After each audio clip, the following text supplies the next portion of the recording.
What up, y'all? You know who it is, your boy Jaded Kiss, you know what I mean? Right now with Christian. Shout out to Camden, New Jersey, all my niggas out there. Let's get right into it.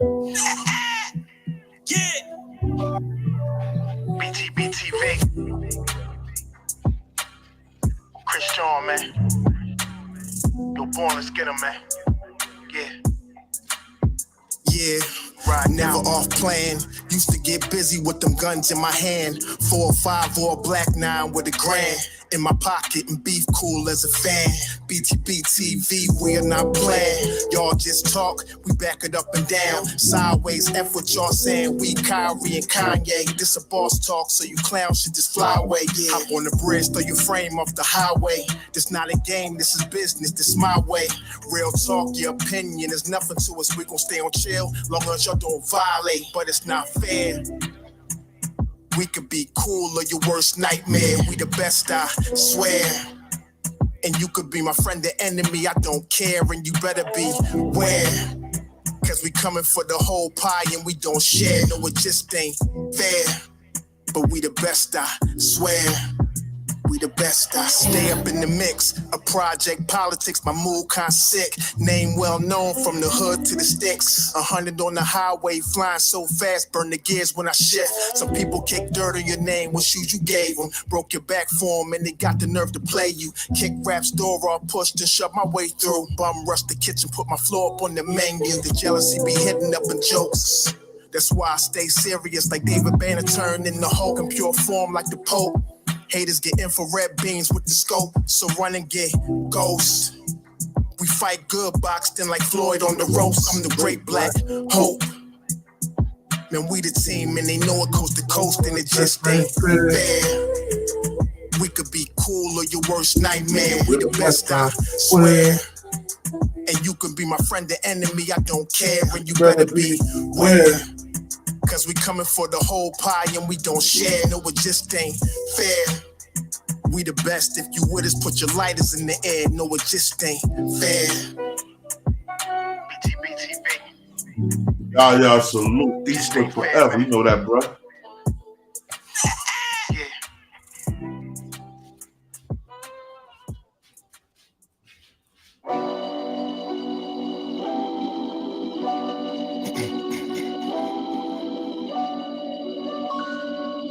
Yo, Born. Show them how we do this, man. BTBTV. We bully the bullies. No run, no retreat. Yo. Yeah. BTBTV. One more time for y'all in the back. Got slow ninjas. Right. Yo. John Gotti flow, rap Pablo, Escobar status, rap game Corleone. I can show you how you lay back and watch your pockets grow. Stay away from devious women, end up like Papa Smoke. Y'all wake up every day twitching like yo, I gotta post. I wake up everyday mission, it's $1 million notes, dominoes, bodies drop, rot stink like hollow toast. Broadway, man, if you know, then you know. I came for everything they said I couldn't have, got that and then some, and then some. My ones on overload, say you overdose. Your rappers in the tight squeeze and that clutch like Cobra rope. The okie doke, we don't go for that. All she wrote. Salute, God. From the street, effing harbor flow. The projects like a ghost trying to haunt your soul. Another tale from the street, homicide the folks who want to play to them blood scream adios. Another tale from the street, black mafia. So Don Corleone mixed with Al Capone. Another tale from the street, like an opera show. These kids be acting to their life movie, curtain closed. Nowadays your foes will plot you wearing Malcolm X hats, 666. The devil on his shoulder won the death match. Reminiscing when more street ninjas was off the hook, chasing D's up off the block. Torn and running, get the force, blood on pavement. He's 12 years old and he tough to play with. He don't go to playgrounds, that's his fiends who want their veins stick. We can't miss, we can hit the target and put our hands behind our back, our eyes closed and half brainless. Don't play with us. Another tale from the street, death and horror flow. The projects like a ghost trying to haunt your soul. Another tale from the street, homicide the foe. who wanna play till them guns scream adios. Another tale from the street, black mafio. So Don Corleone mixed with Al Capone. Another tale from the street, like an opera show. These kids be acting till they like movie curtain close. Yeah, BTBTV. The movement, man. Let's get them, boy. You're born, let's get them. Let's get them. All right. Peace to my brother Cross. Salute, bro. Salute, God. Just getting up, moving around and shit. Yeah, how's it going? That's going great, man. You know, we're about to get on this Hassan Campbell rants, and we're okay. See what I have to say about it. Salute to Black Widow, DJ Pooh, salute. DJ Pooh 21, salute. I see you in the building, man. We're about to get it real cracking right now, man. So, you know, salute, Yaya in the building, my bro. Eastwick stand up, Eastwick strong. You know how we do. But, you know, we Hassan Campbell went on Jay Prince kind of heavy. I don't know if you heard it or not. Well, I'm going to let you hear it right now, bro. Already. We're about to go in, bro. Oh, shit.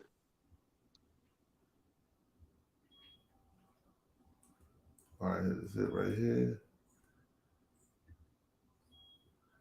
Hold up. I think this is it right here. Hold up 1 second. But you don't run in Texas. Crime Stoppers and Neighborhood Watch program run this. I'm a part of it.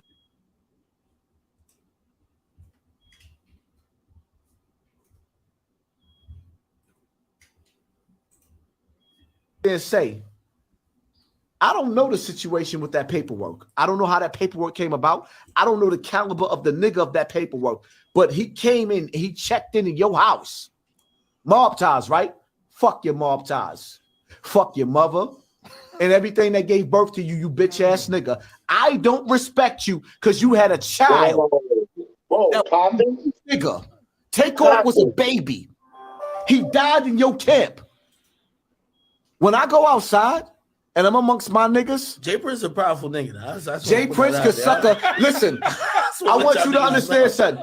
Jay Prince could suck a soft dick, a hard dick, a long dick, a small dick. I don't give a fuck about Jay Prince. He could suck any dick, and that's coming from Hassan Campbell. You's a bitch ass nigga. You's a bitch ass nigga. I will slap the shit out of your afro. I will bitch smack the shit out of your afro. Your fucking son. When Wallow sat up there and said, some of you niggas was raised, your son was raised with a silver spoon in his mouth.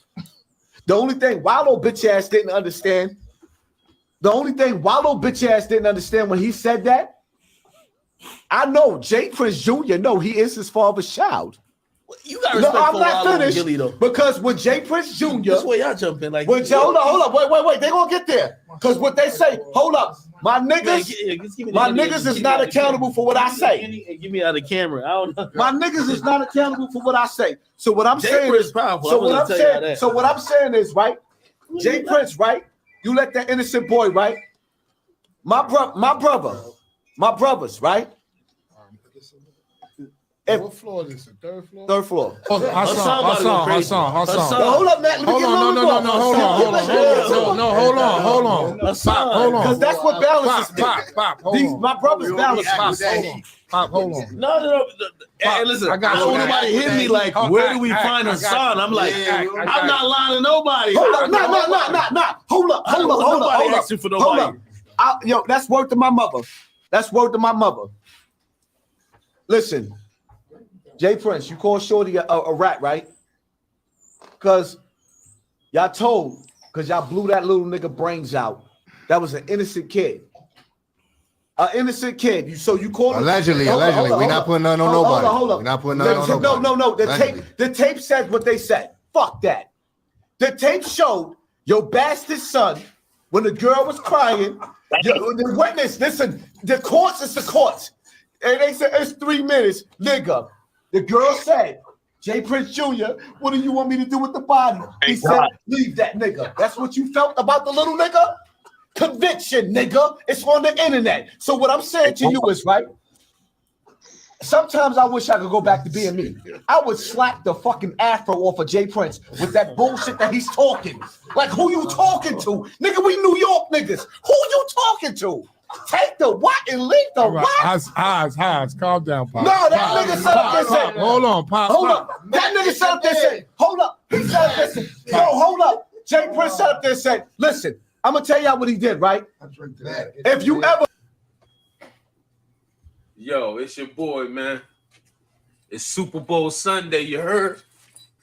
Campbell Slice Jr., a.k.a. God. Yeah, I'm here, God. Yo. That's that right there. Now that's some old. It's almost like when he went off on Duck's mama. And he gonna have to retract that shit, bro. Like that right there, I understand that. But I think a lot of people getting misconstrued. One, the shit ain't got nothing to do with Poppy. And Poppy just want to be talked about. But when you talk about a nigga dead mother and call a nigga son a bastard child, Poppy, I don't even know what kind of goddamn army you got to be saying that. There's one thing to say, fuck the nigga. Yeah. I'm with it. But nigga, you said that nigga mama. Yo. But I'm going to say something though. You know what I'm saying? The way Hassan Campbell went at it, he shouldn't have said all that about the mom and all that stuff. I feel the same way about Jay Prince because the reason I feel like this, man, because now you're trying to cover up now. I'm with you on that, guy. Like when you're doing comedy, see, here's the thing about it. This is what I don't like about Poppy. The fact that, my nigga, you are a blogger, right? You're a blogger. You're not supposed to be opinionated. You're just a blogger. You're just blogging on what's going on. When you start getting into talking about what niggas done did and half the shit Poppy get is off the internet. Everything he get off the internet. That nigga just repeat it. I ain't never seen him like do no homework. He just say it and he'll go off of what's trending. And that right there, bro, I don't know. Like, I don't care what nobody say. Fuck him being gangster, not gangster, nigga. When you get to the point, nigga, you're a known person and people watch you and you say something about a grown man, it's a grown man now. We got to talk grown man. Smith man older than you, Poppy. It's a grown ass old nigga. Then you keep in it. We go back to the same shit. That's a baby. That's not a baby, bro. That was a grown ass man that smoked weed and did everything else. So I'm tired of it. It's not a grown. I mean, it's not a kid. It's not a baby. He's a baby compared to us, bro. He could have been our son. No, bro. He's a grown man. He's not a baby. A baby is a baby. This nigga's an adult. You know what I mean? Like, I get the age difference, but shit ain't no different, nigga. At 21, nigga, what's the difference between me in the club and a 21-year-old in the club? Not a damn thing that he an adult.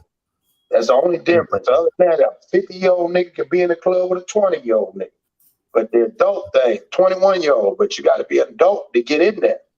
But I mean, like I said, I'm all with it, man. I get it.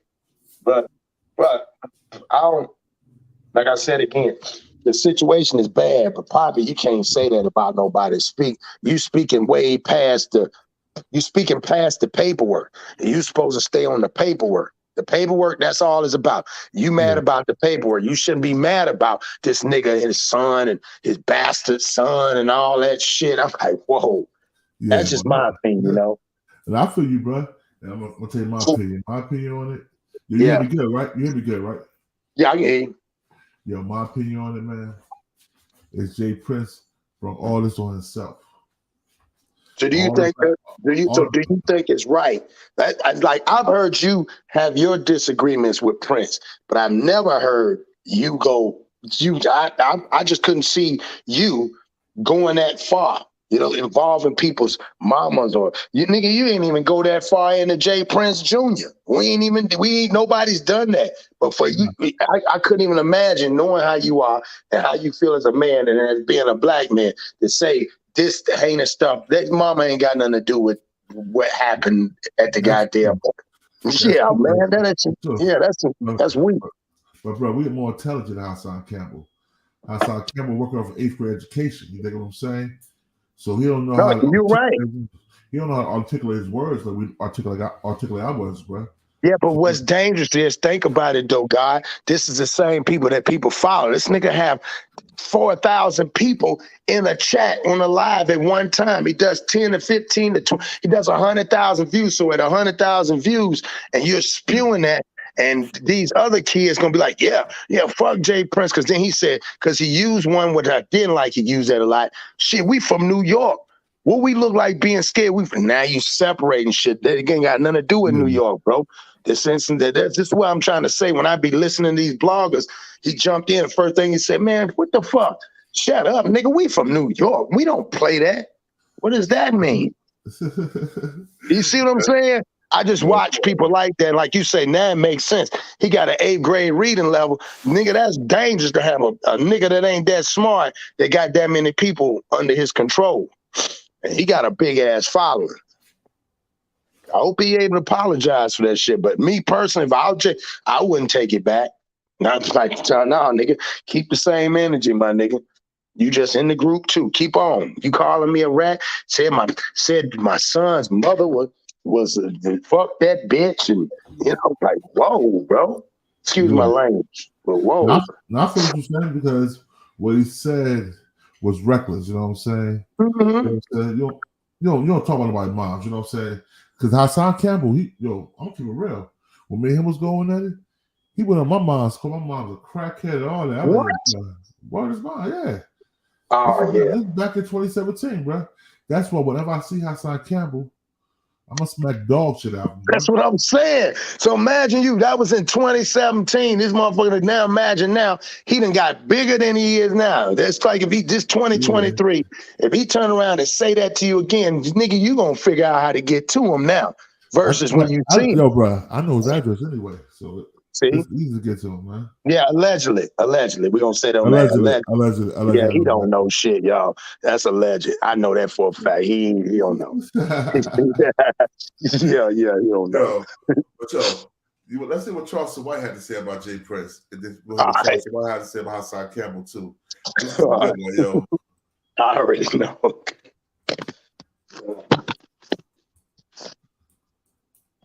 Oh, somebody said, you didn't see what that person just said? Nah, what? I don't know. Here we go, right here. Look, I'm gonna pull it up, bro. Hold up. I'm gonna put it in so you can see it.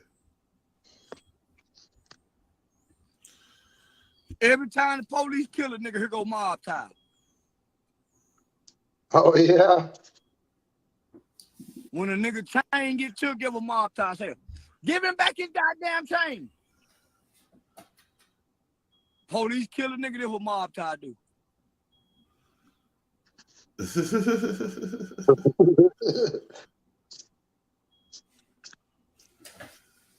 When it's some rap shit, get what mob tie saying. Mob ties. Police kill a nigga, get what mob tie do.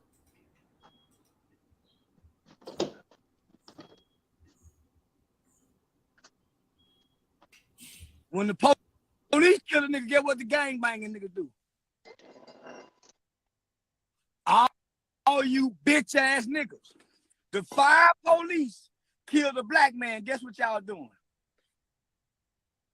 When a nigga kill a nigga, guess what y'all saying? Give me his mama address. Pull up.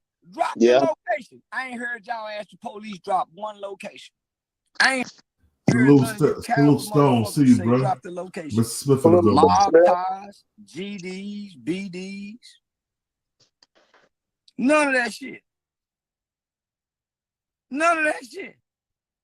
You bitch ass nigga catch pussy. So if mob ties so bad, why Jay Prince online snitching on everybody? Talking about this was said this. Say, man, let me tell y'all something about Jay Prince Jr. That nigga ain't never had a fight, a one-on-one fight. Jay Prince Jr. can't throw no motherfucking straight punches like this. That nigga been rich out this way. That nigga can't throw no motherfucking punches like this. That boy flimsy and flicky.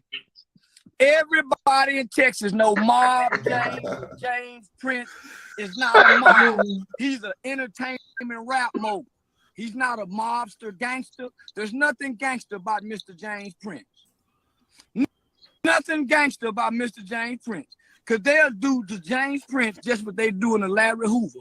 Put his ass underground where y'all can't see him or hear from him. Same thing with Jeff Ford. Whoever y'all think is bad, Big Meat, whoever y'all think is bad, that white boy got a place called Florence ADX. And they make all them niggas break. Larry Hoover broke.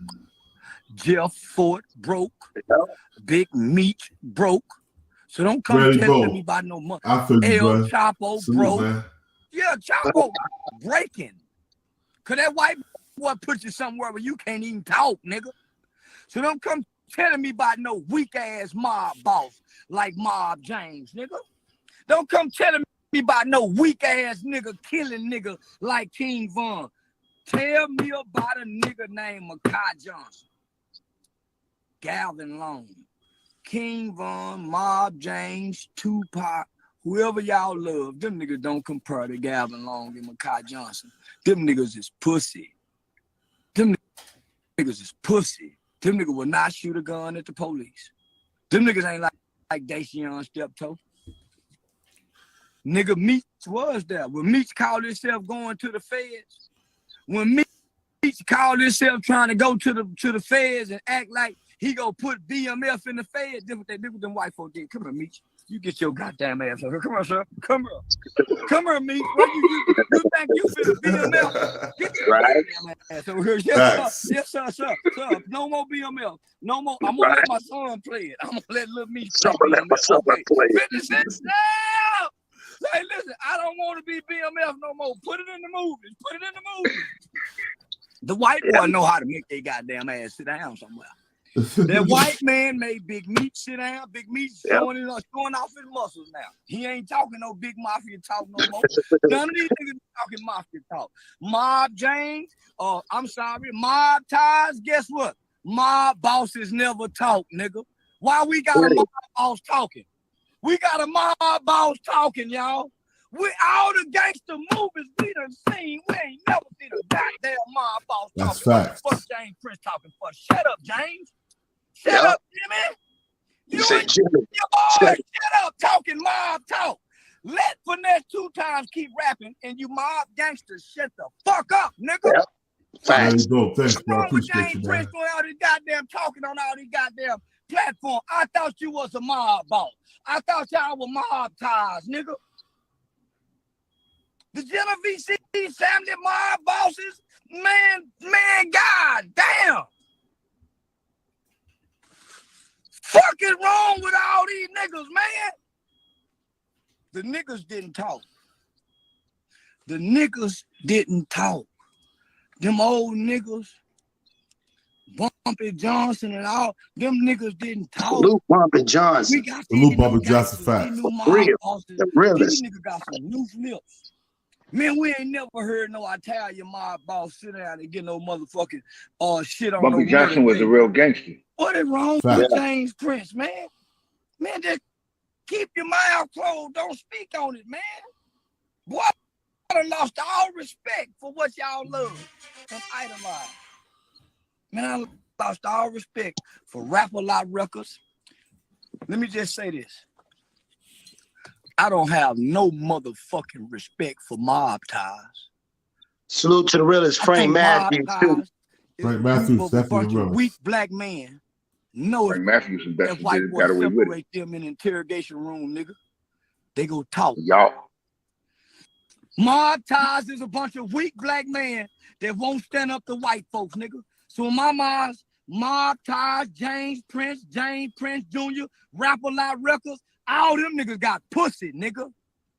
When it How they gonna stand up to their bosses? Shooting, when it come to pedophiles and rapists, niggas beating up bitches, nigga, shit that go on in the community, Mob Ties be silent in a motherfucker, man.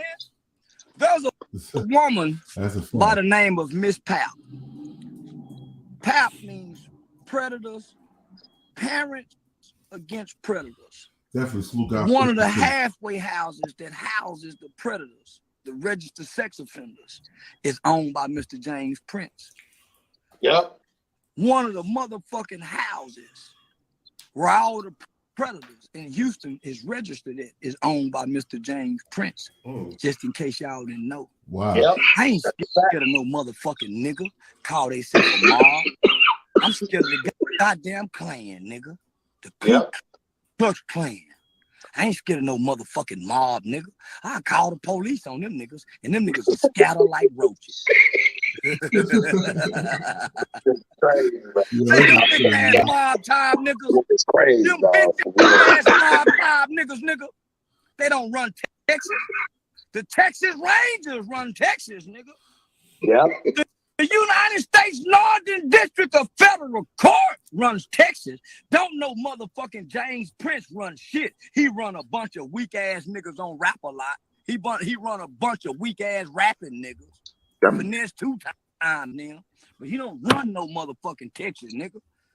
Crime Stoppers and Neighborhood Watch program run this shit, nigga. Yeah. I'm a part of the shit that run Texas, nigga. The police. So tell James Prince he don't run a motherfucking thing up here, nigga. James Prince don't run a motherfucking thing up here, nigga. Damn sure ain't never run nothing in Dallas. His sons and them get their ass kicked up here. His sons and them get bullied up here in Dallas, Texas, nigga. I bully the bullies, nigga. Whack 100. That nigga robbed me, James bro. Prince, Mob James, Dirk, King Von. I bully the bullies. You know why? Because I call the police on every last one of them bitch ass niggas from James Prince to James Prince Jr. James Prince Jr. Boy, let me tell you something, Junior. You know jumping on bitches, nigga. Beating up strippers and taking pussy when you're drunk, nigga. After club hours, Junior. Shut your little ass up, nigga. Shut your motherfucking ass up, J. Prince Jr. You known for beating up stripper bitches and taking pussy when you're drunk after club hours, nigga, during the after hours time. Stop talking like y'all a mob. I'm sick of you niggas. You ain't no goddamn mob, James. You ain't no goddamn mob, James. And y'all ain't got no goddamn mob time. They need to put you in the feds, nigga. James Prince needs to go to federal prison. And his sons need to go too, nigga. I'm sick of you niggas playing like y'all a mob, nigga. And y'all ain't got the same connection as the Italian gangster, nigga. Kill a politician then, nigga. Put a hit out on a cop then, nigga. If y'all the goddamn mob. Or shut y'all goddamn ass up, James and James Jr. That's facts. I hate the Prince family. I hate Rap a Lot records. I hate what you niggas represent and stand for, nigga. A bully family that's really weak. Y'all ain't the Kennedys, nigga.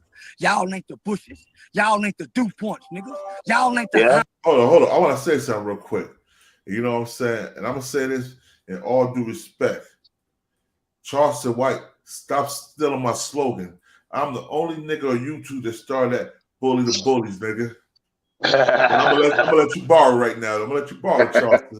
I started that. It's real.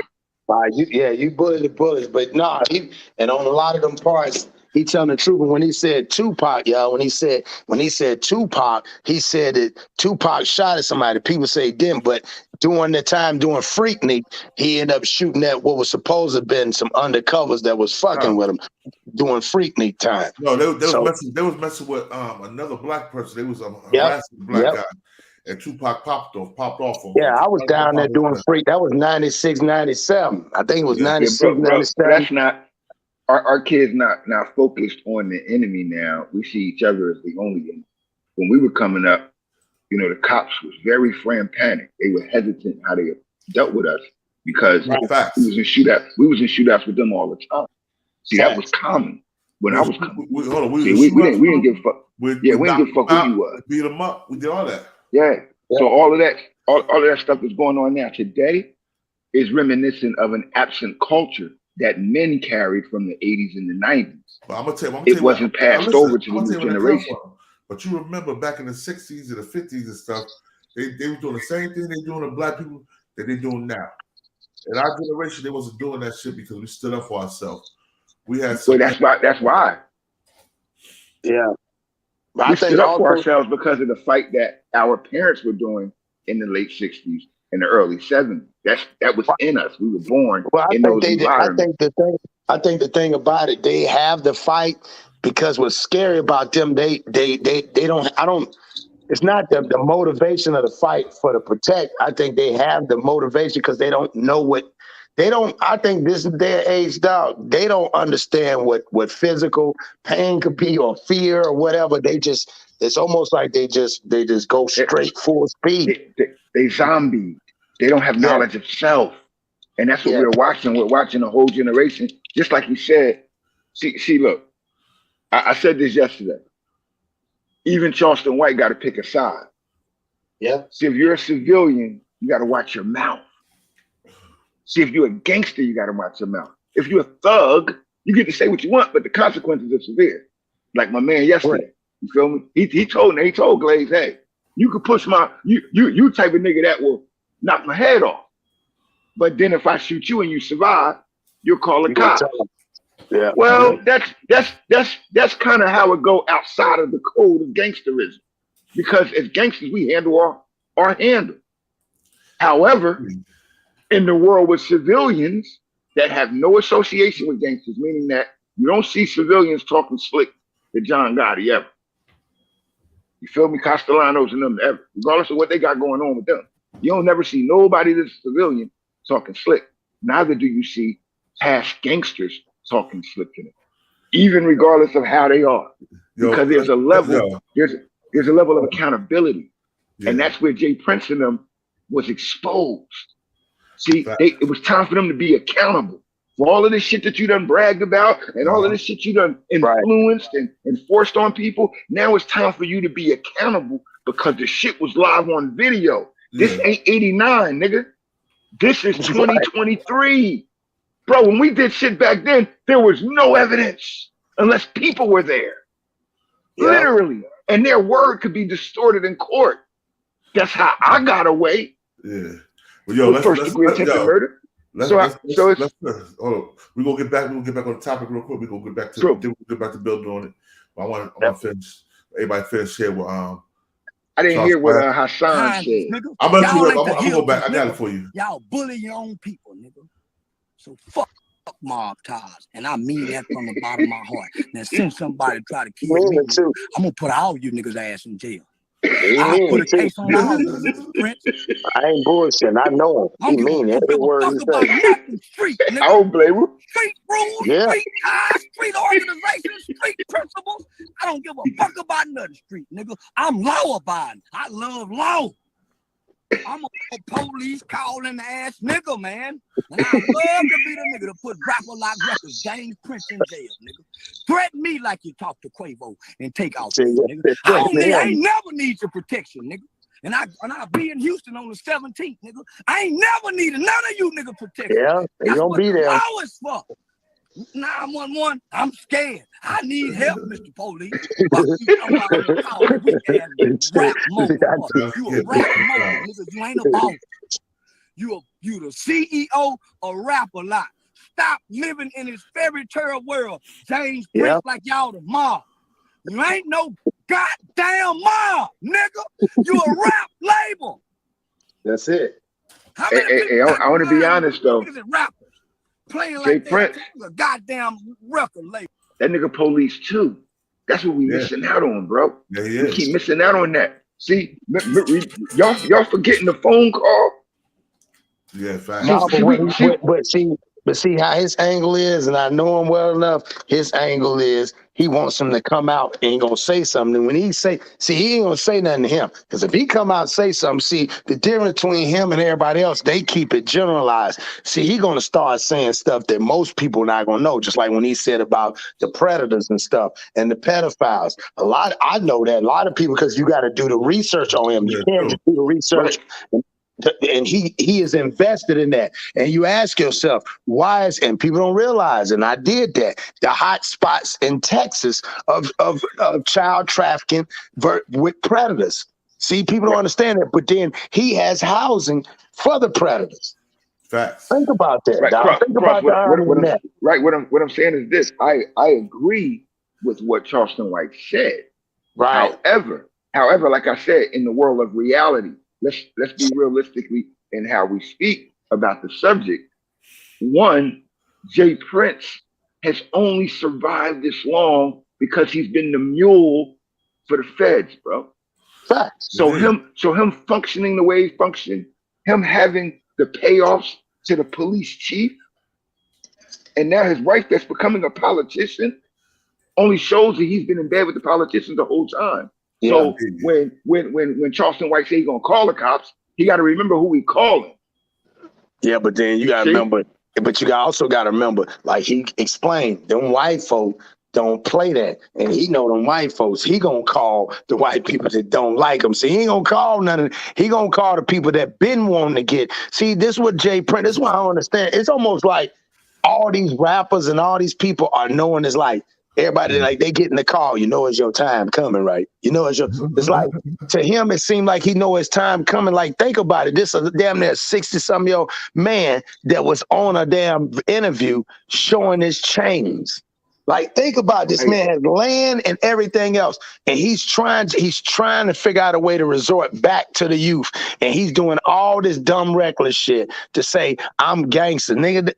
Everybody got chains. Hold on, let me tell Stone something. Stone, Suge Knight already been said Jay Prince was the police, because how all of them had the same case, and Jay Prince the only one that didn't go do no jail time or go to trial.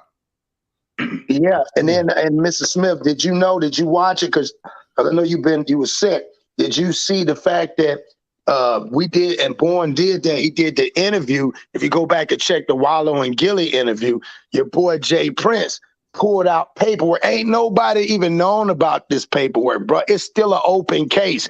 Why would a boss get on a radio station and go around and show and then talk about another nigga and say, you know what we talked about, and when it comes down to Quavo, he's gonna tell the truth all the way from A to Z. He know what went on. It's almost like he's saving face.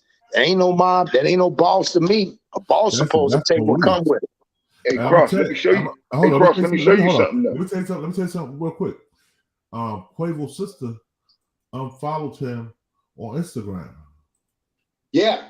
Yeah, I was gonna do something about it. She went off on him and she followed him. She said, I want to know what happened to my nephew. And it was rumors out there that she put a bag on your boy's head. She tried to put a bag over there, you know what I'm saying? Because I heard a bunch of niggas say they on their way going to Houston. They want to talk to the princess. Yeah, man, let me tell you some shit, bro. Jay Prince has been with the police one or two ways. Cuba de la Bronx, salute my brother. He's either a mule and he works for them, or he's been paying them like the police chief agreed. And that's what we have to look at when we're talking about that man. So when Charleston White said, hey, I'm gonna call the police, you might be calling his boy that he has lunch with, the nigga that he's been paying his kids college tuition to. Yeah. See, and that's real. That's how he's been moving, bro. He's been like that. No, ain't no old lions, bro, in the jungle. That nigga's in the jungle. Old lions get ran out the jungle by the young. Old lions die.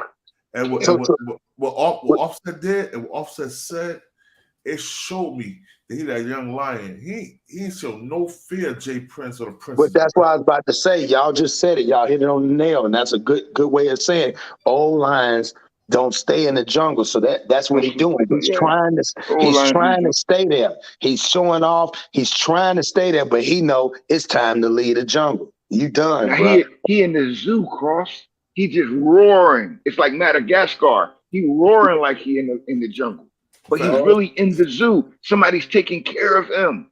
When we accept the facts, like you said, he's always been a show pony. That's it, bro. Like when will we accept the facts? Jay Prince is big amongst us, but Jay Prince is one or two, hanging out of his nose. Bro, we just watched this man's son and brother kill somebody in conspiracy, kill somebody on live video, and the whole police, everybody distorted what happened. Right. We just watched this. Like we can't act like we ain't seeing this, bro. The police aided in the bed. They didn't get arrested like normally what happened. What would happen if we were at that type of incident, bro? Yeah. And it was on video. They would have locked everybody up. Come on, man. Hell yeah, bro. You mean to tell me they weren't arrested? There was no charges? They let a cover up Or some nigga claiming he got killed and then they blamed it on DJ Pat? Like, come on, bro. Look at what's going on. And it ain't them doing it. It's the people that's moving the investigation that's doing it. Facts. And it happened right in front of our face. Yo, let's finish this Charleston. I think we're gonna go to Hassan Campbell because you missed it. I want you to hear what Hassan Campbell said. All right. Labels. CEO. Nigga ain't shit. Sick of you nigga playing like y'all bigger than what y'all is. Nigga, you ain't shit, James. Nigga, you was the shit when we didn't know your flaws. Now we know you talk too much. Yep. Nigga, you the police. James Prince. Listen to me. You and Junior. Right. Senior and junior. Nigga, let me tell you nigga something. Cause obviously, you ain't as smart as we think you will, James. James, this is an open murder investigation. Come on, man. Break it down to me. Fuck is you doing coming and know y'all implicated in it, nigga? Right. You snitching. You dropping names. Salute. You know these people watching. You know these people listening. What are you trying to do? Curtail the investigation? Silence, James. I thought they moved in silence. When you start talking so much, James. Shh. They watching. They listening, James. Yeah. My FBI buddies think you stupid. James, listen to me. My FBI buddies think you stupid. And I'm starting to think it too, nigga. Shh. All those niggas did this. All those niggas before us, James, did this. Yeah.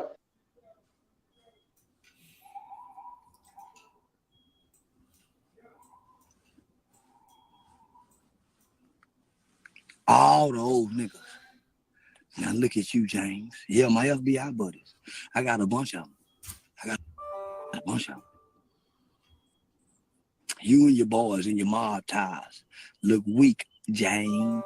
Picking on those Takeoff and Cardi B and them, James. Talking about you can provide protection.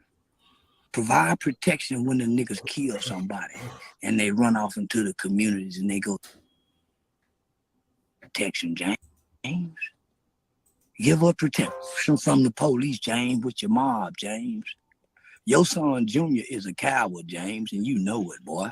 Yep. You know you're hiding behind your name and your reputation, yep. And you really ain't got no name and reputation except from doing your own people bad, James. That's a fact. James, you ain't got no history of doing that white boy bad, standing up to white folk, fighting police, fighting bikers, fighting Tongo blasts, fighting Mexicans. You ain't got no history of fighting nobody and causing pain but to your own people, James. And God wanted you to hear this, James. You hear me? Because I don't know where it came from, James, but guess what? I'm the nigga to deliver these kind of words to gangsters like you and your crew, James. Yeah.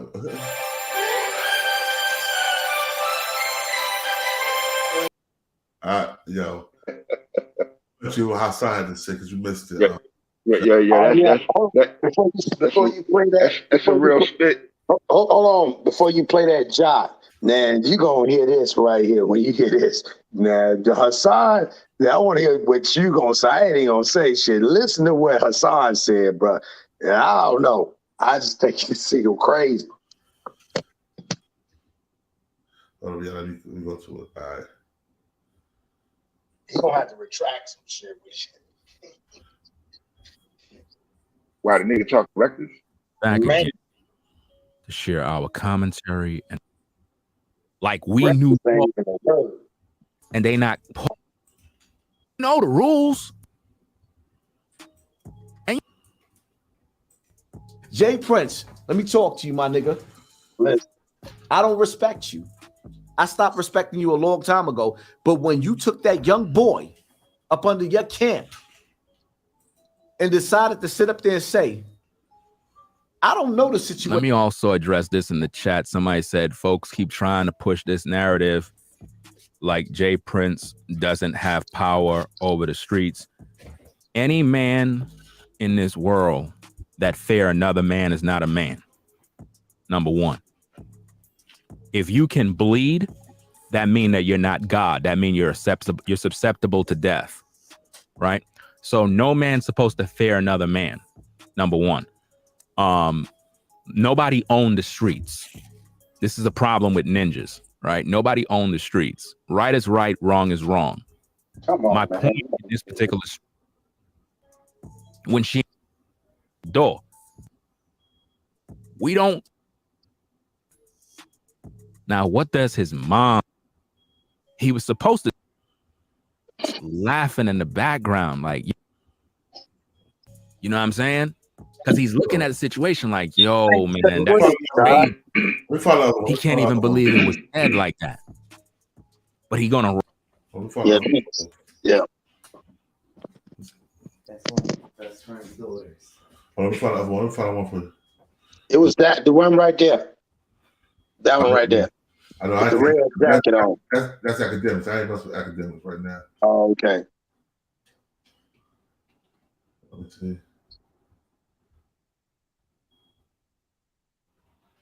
Let me see.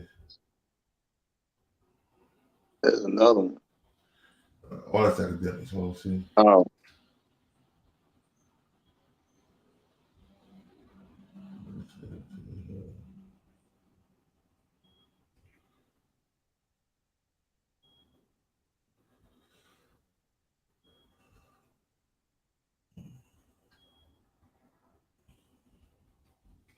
In fact, I'm gonna play some Akademiks by myself.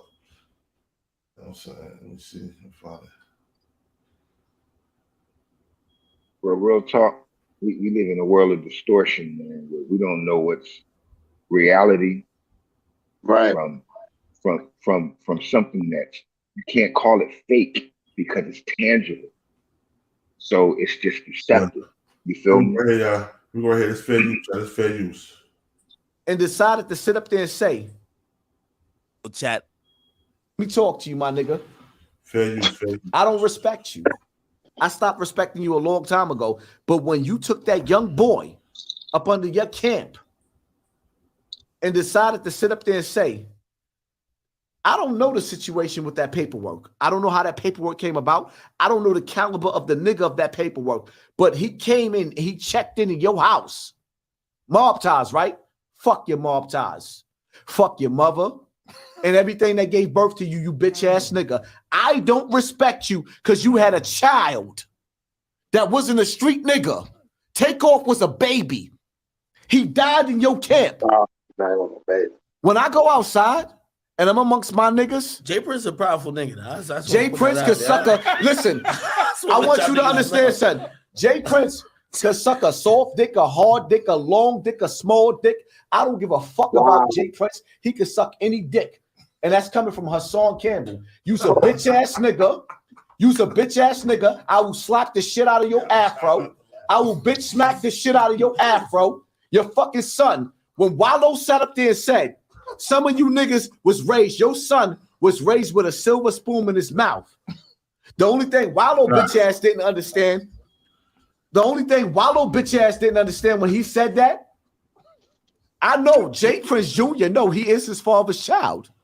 You got respect I'm for not Wallow finished and Gilly, though. because when Jay Prince Jr. This way y'all jumping like. Hold up, wait. They gonna get there because what they say. Hold up, my niggas. My niggas is not accountable for what I say. Give me out of the camera. I don't know. My niggas is not accountable for what I say. So what I'm saying is powerful. So what I'm saying is right. Jay Prince, right? You let that innocent boy, right? My brothers, right? What floor is this? The third floor? Third floor. Hassan. Hold up, Matt. Hold on. Hold on. Because that's what balances me. My brothers balance me. Hold on. No.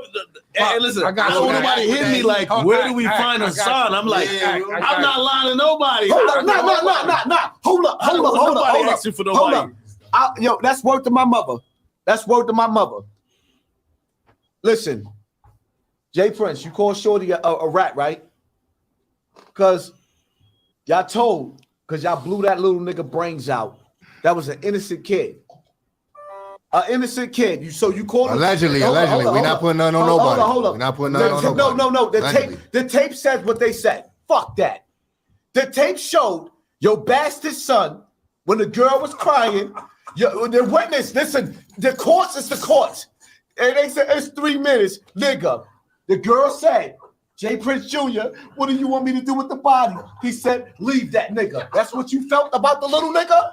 Conviction, nigga. It's on the internet. So what I'm saying to you is, right?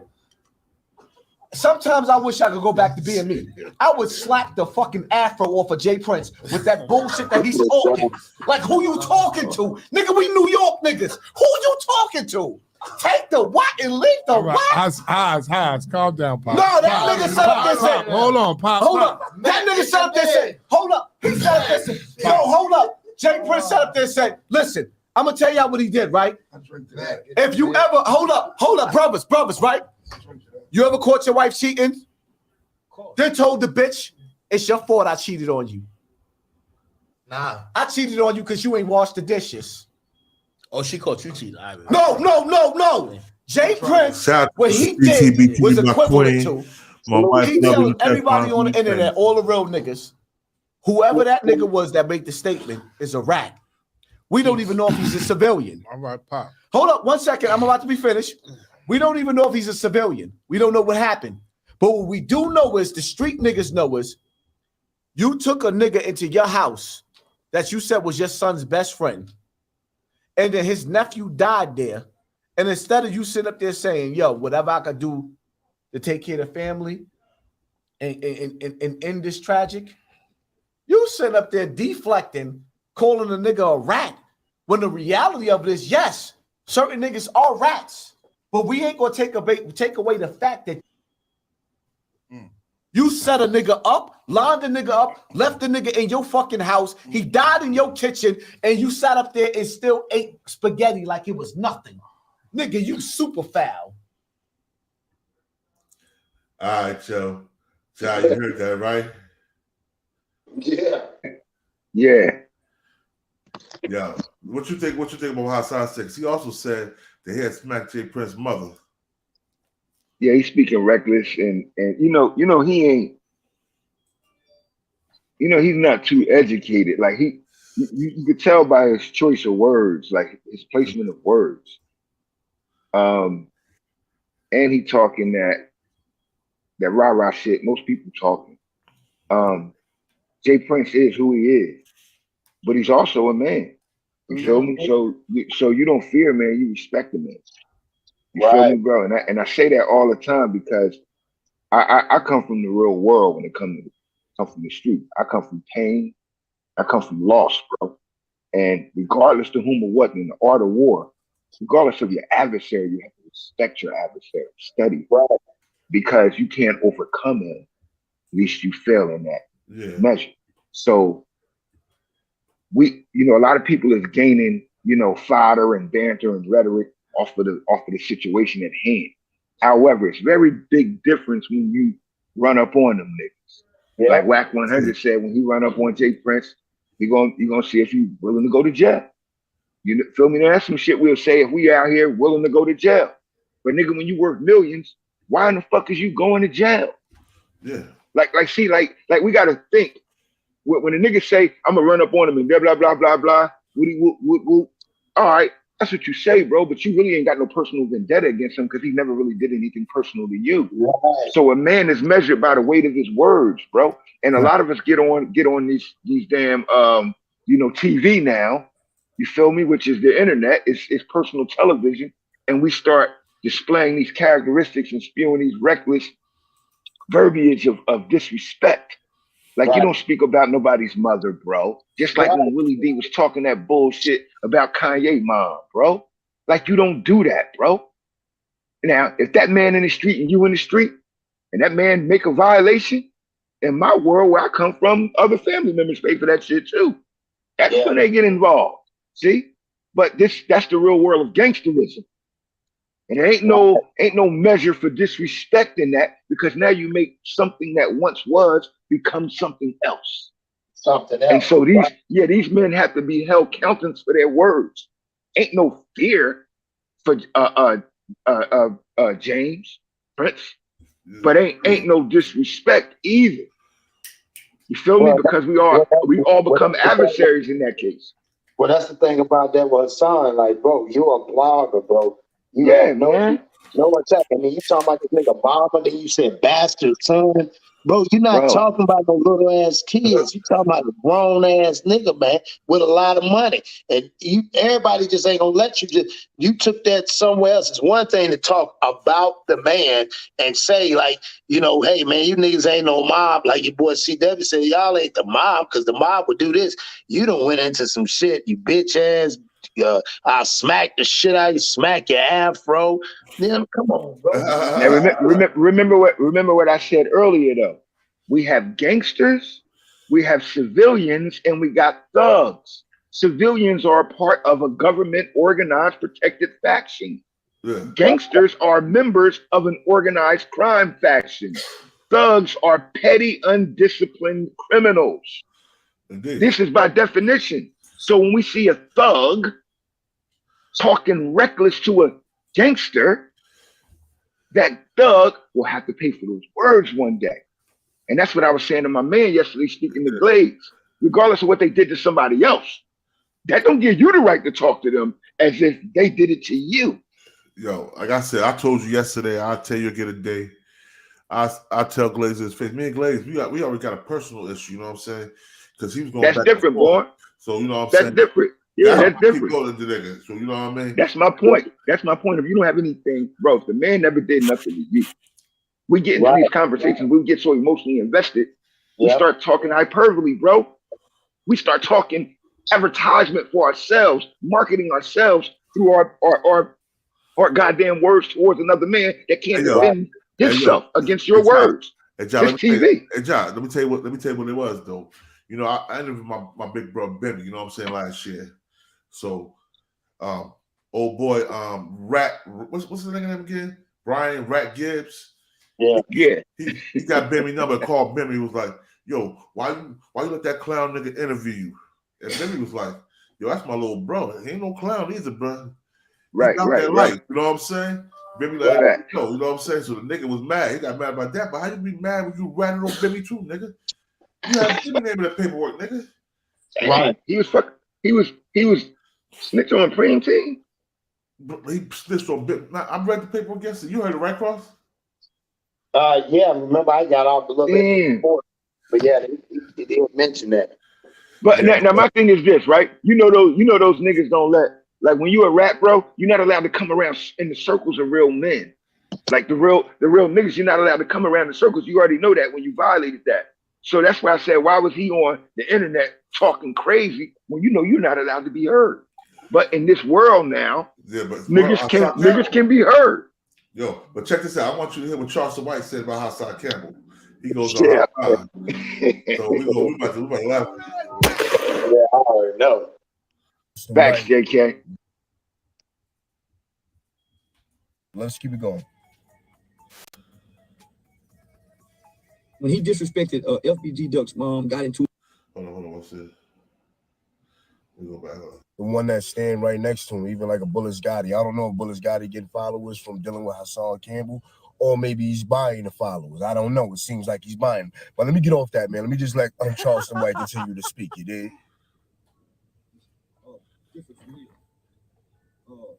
I used to invite Hassan Campbell to come to Texas on do community work. I brought FBG Duck Mama. I brought Tuka Mama. I brought them to Meadowbrook Middle School. Dewberry took him to Dallas. So we were doing a lot in school. So I would invite Hassan Campbell to come out and do work. I thought he was a community nigga. He don't do no community work. So Hassan is a couch nigga. You did. I think Hassan is a little bit scared of the community. Like the little nigga NBA young boy was saying, man, this real talk. He was like, yo, I'm scared of people. Not saying like he's shook. He's saying like I'm scared of people. It's subliminally telling you like I can't be around motherfuckers because motherfuckers do dumb shit, and then you got to do some dumb shit, end up in jail, or you end up on the wrong end. Your ass be in the hospital. But yeah, some people don't like being around people because people do be, even if you could be at a cookout and somebody fighting over there. Over here is cool. Bullets is flying. Nigga over where it's cool at. You know what I'm saying? So a lot of people don't like to be around people. So Hassan could be one of them type of people too. Like far as like, I don't like that either. I don't like being around people I don't know. I could be around a block, my whole block outside, but I don't like being around. Or I don't like other niggas around. You know what I'm saying? Like block parties and shit. Other niggas on my block and shit. I don't like that shit. Let's keep it going. The same way. When he disrespected FBG Duck's mom, got into it with her. I think the third. You OD disrespected his mom, nigga. Let's not even do that, Charleston White. Time I paid her car note, I called him up and I said, "Say, home, I know you just got into it with FBG Duck mama." And you telling the business. This a way for you to make it right. I've been paying a car note. You willing to go half? He agreed. He said, yeah. So we got on the phone with Duck mom. He agreed to pay half. Only when it was time to pay, homie, the nigga didn't pay. So I kind of saw him as a fraud. A simple gesture to show that you a real nigga. Car note ain't $20,000. Car note ain't that much money. Most of the car note probably was, let's say the most, $700. But a car note be like $500, $400. Like Hassan could have gave half of that. And that would have stamped him as, yo, Hassan is official. He may not come outside, he may not come down to Texas, but he does help out. He helping out with the mothers in Chicago's that lost their sons and all that. You know what I'm saying? But niggas don't know how to just do a real act. You know what I'm saying? Like I be, yo, when it comes to this YouTube shit, son, it be niggas I run across, the niggas got 17 subscribers, I'll post them. If I watch their video, I'll post that shit.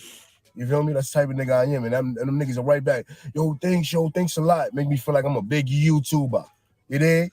Hey, but that's Monster Mo, man. I ain't Monster Mo, man. So when you start getting backlash for not doing community work, I said, see, nigga, come on down here. Homie, come do community work with me, nigga. We can go do this. We can go do that. Well, yeah, I found the video I wanted to play. Hey, Mark, I think that's my next move too.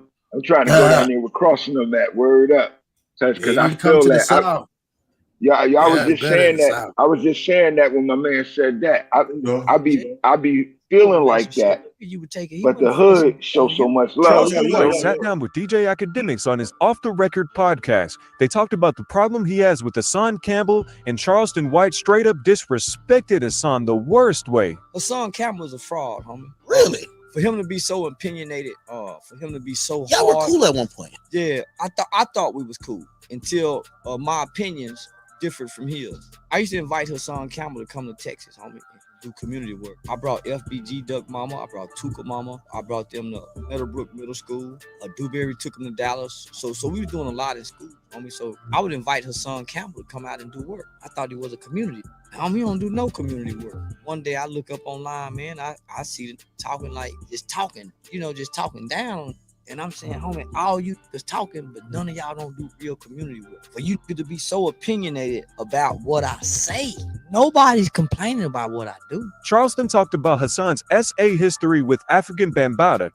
He basically said he believes it was consensual. You had a chance to send African Bambaataa to jail. You didn't send him to jail. That was a consensual relationship. You would take it. He wasn't forcing dick on you. Homie, that was a consensual relationship. Is that going too far, though? Because I think he's sensitive about that. Like he ain't sensitive about it. And what really happened to him, African Bambaataa, homie? No, you can't molest a 15-year-old, 16-year-old. Yeah, you can. No, you can't. We fighting at 15 and 16. That man got bodies. Hassan Campbell got bodies, homie. Homie, at 15 years old, you ain't finna walk up there to go get that dick. At 15 years old, you get molested, putting your clothes back on, walking back down there, but you a killer. You got bodies at this age. Homie, at 14 years old, homie, we were murdering. Ain't nowhere in the world you shoving dick on me and I don't want it. At 14, 15, 16, homie. Maybe 7, 8, 9, but not in the teen years. And I get to go home and come back? What's making me come back and knock on the door and wait for you to open it up? Because I ain't got a key. I'm walking back to come get this dick and knocking on the door. You lying to me. That ain't molestation. That's volunteer fucking. It might be underage getting it, but that's volunteer fucking. Didn't nobody drag you up there, man? Come on, just think, homie, and he catching bodies from what he's saying. We all know he had an opportunity to testify and put Bambaataa in jail. Bambaataa ain't in jail for that. And he done security for him afterwards. He ain't even admitted to doing security afterwards, homie. Whack 100 also had questions for Hassan about that topic as well. They argued like real internet thugs over this on Clubhouse for days. All right, y'all.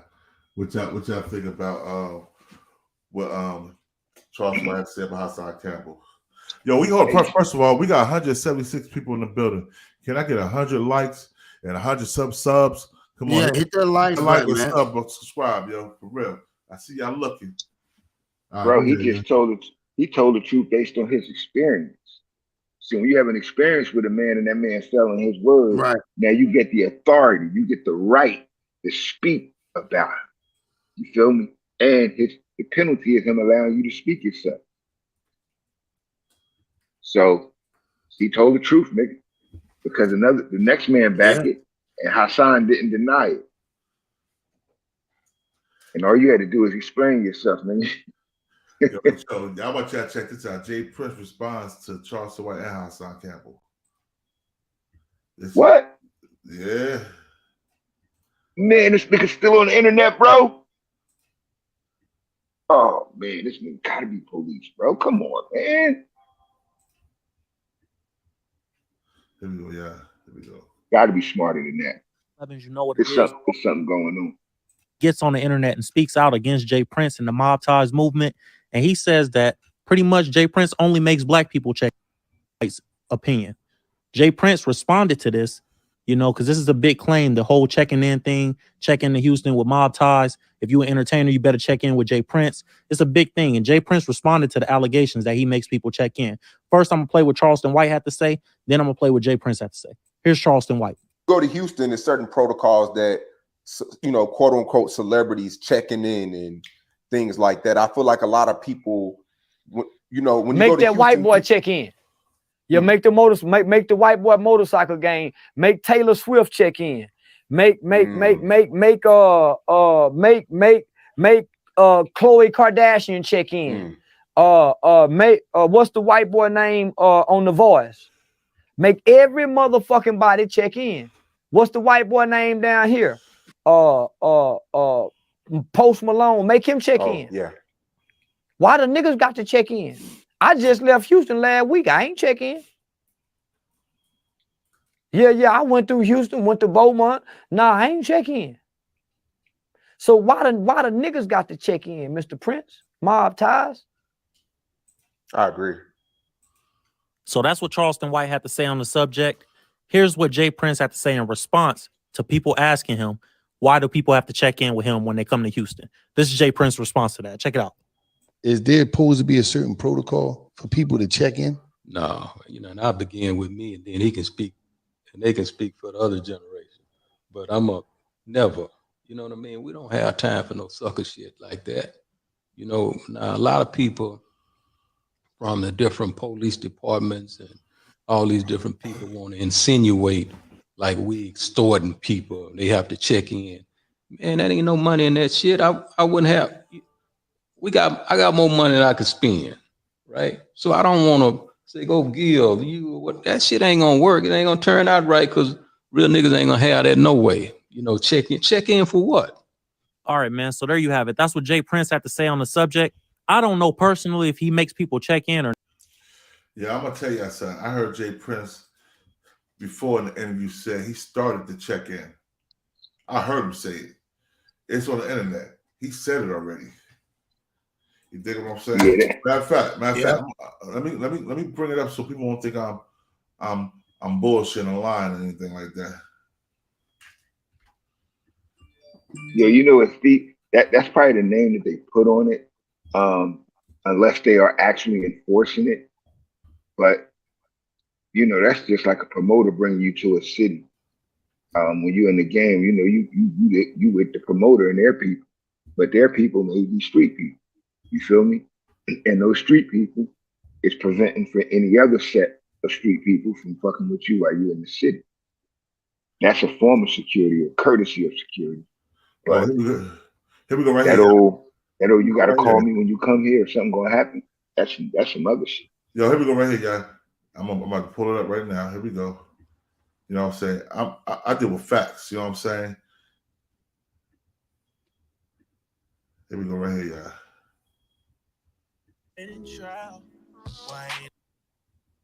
Courtesy message, you know what I'm saying? Because I know, you know, usually if you get wrong and run afoul of Jay, you know, you get the courtesy of a warning, you know what I'm saying, a verbal message.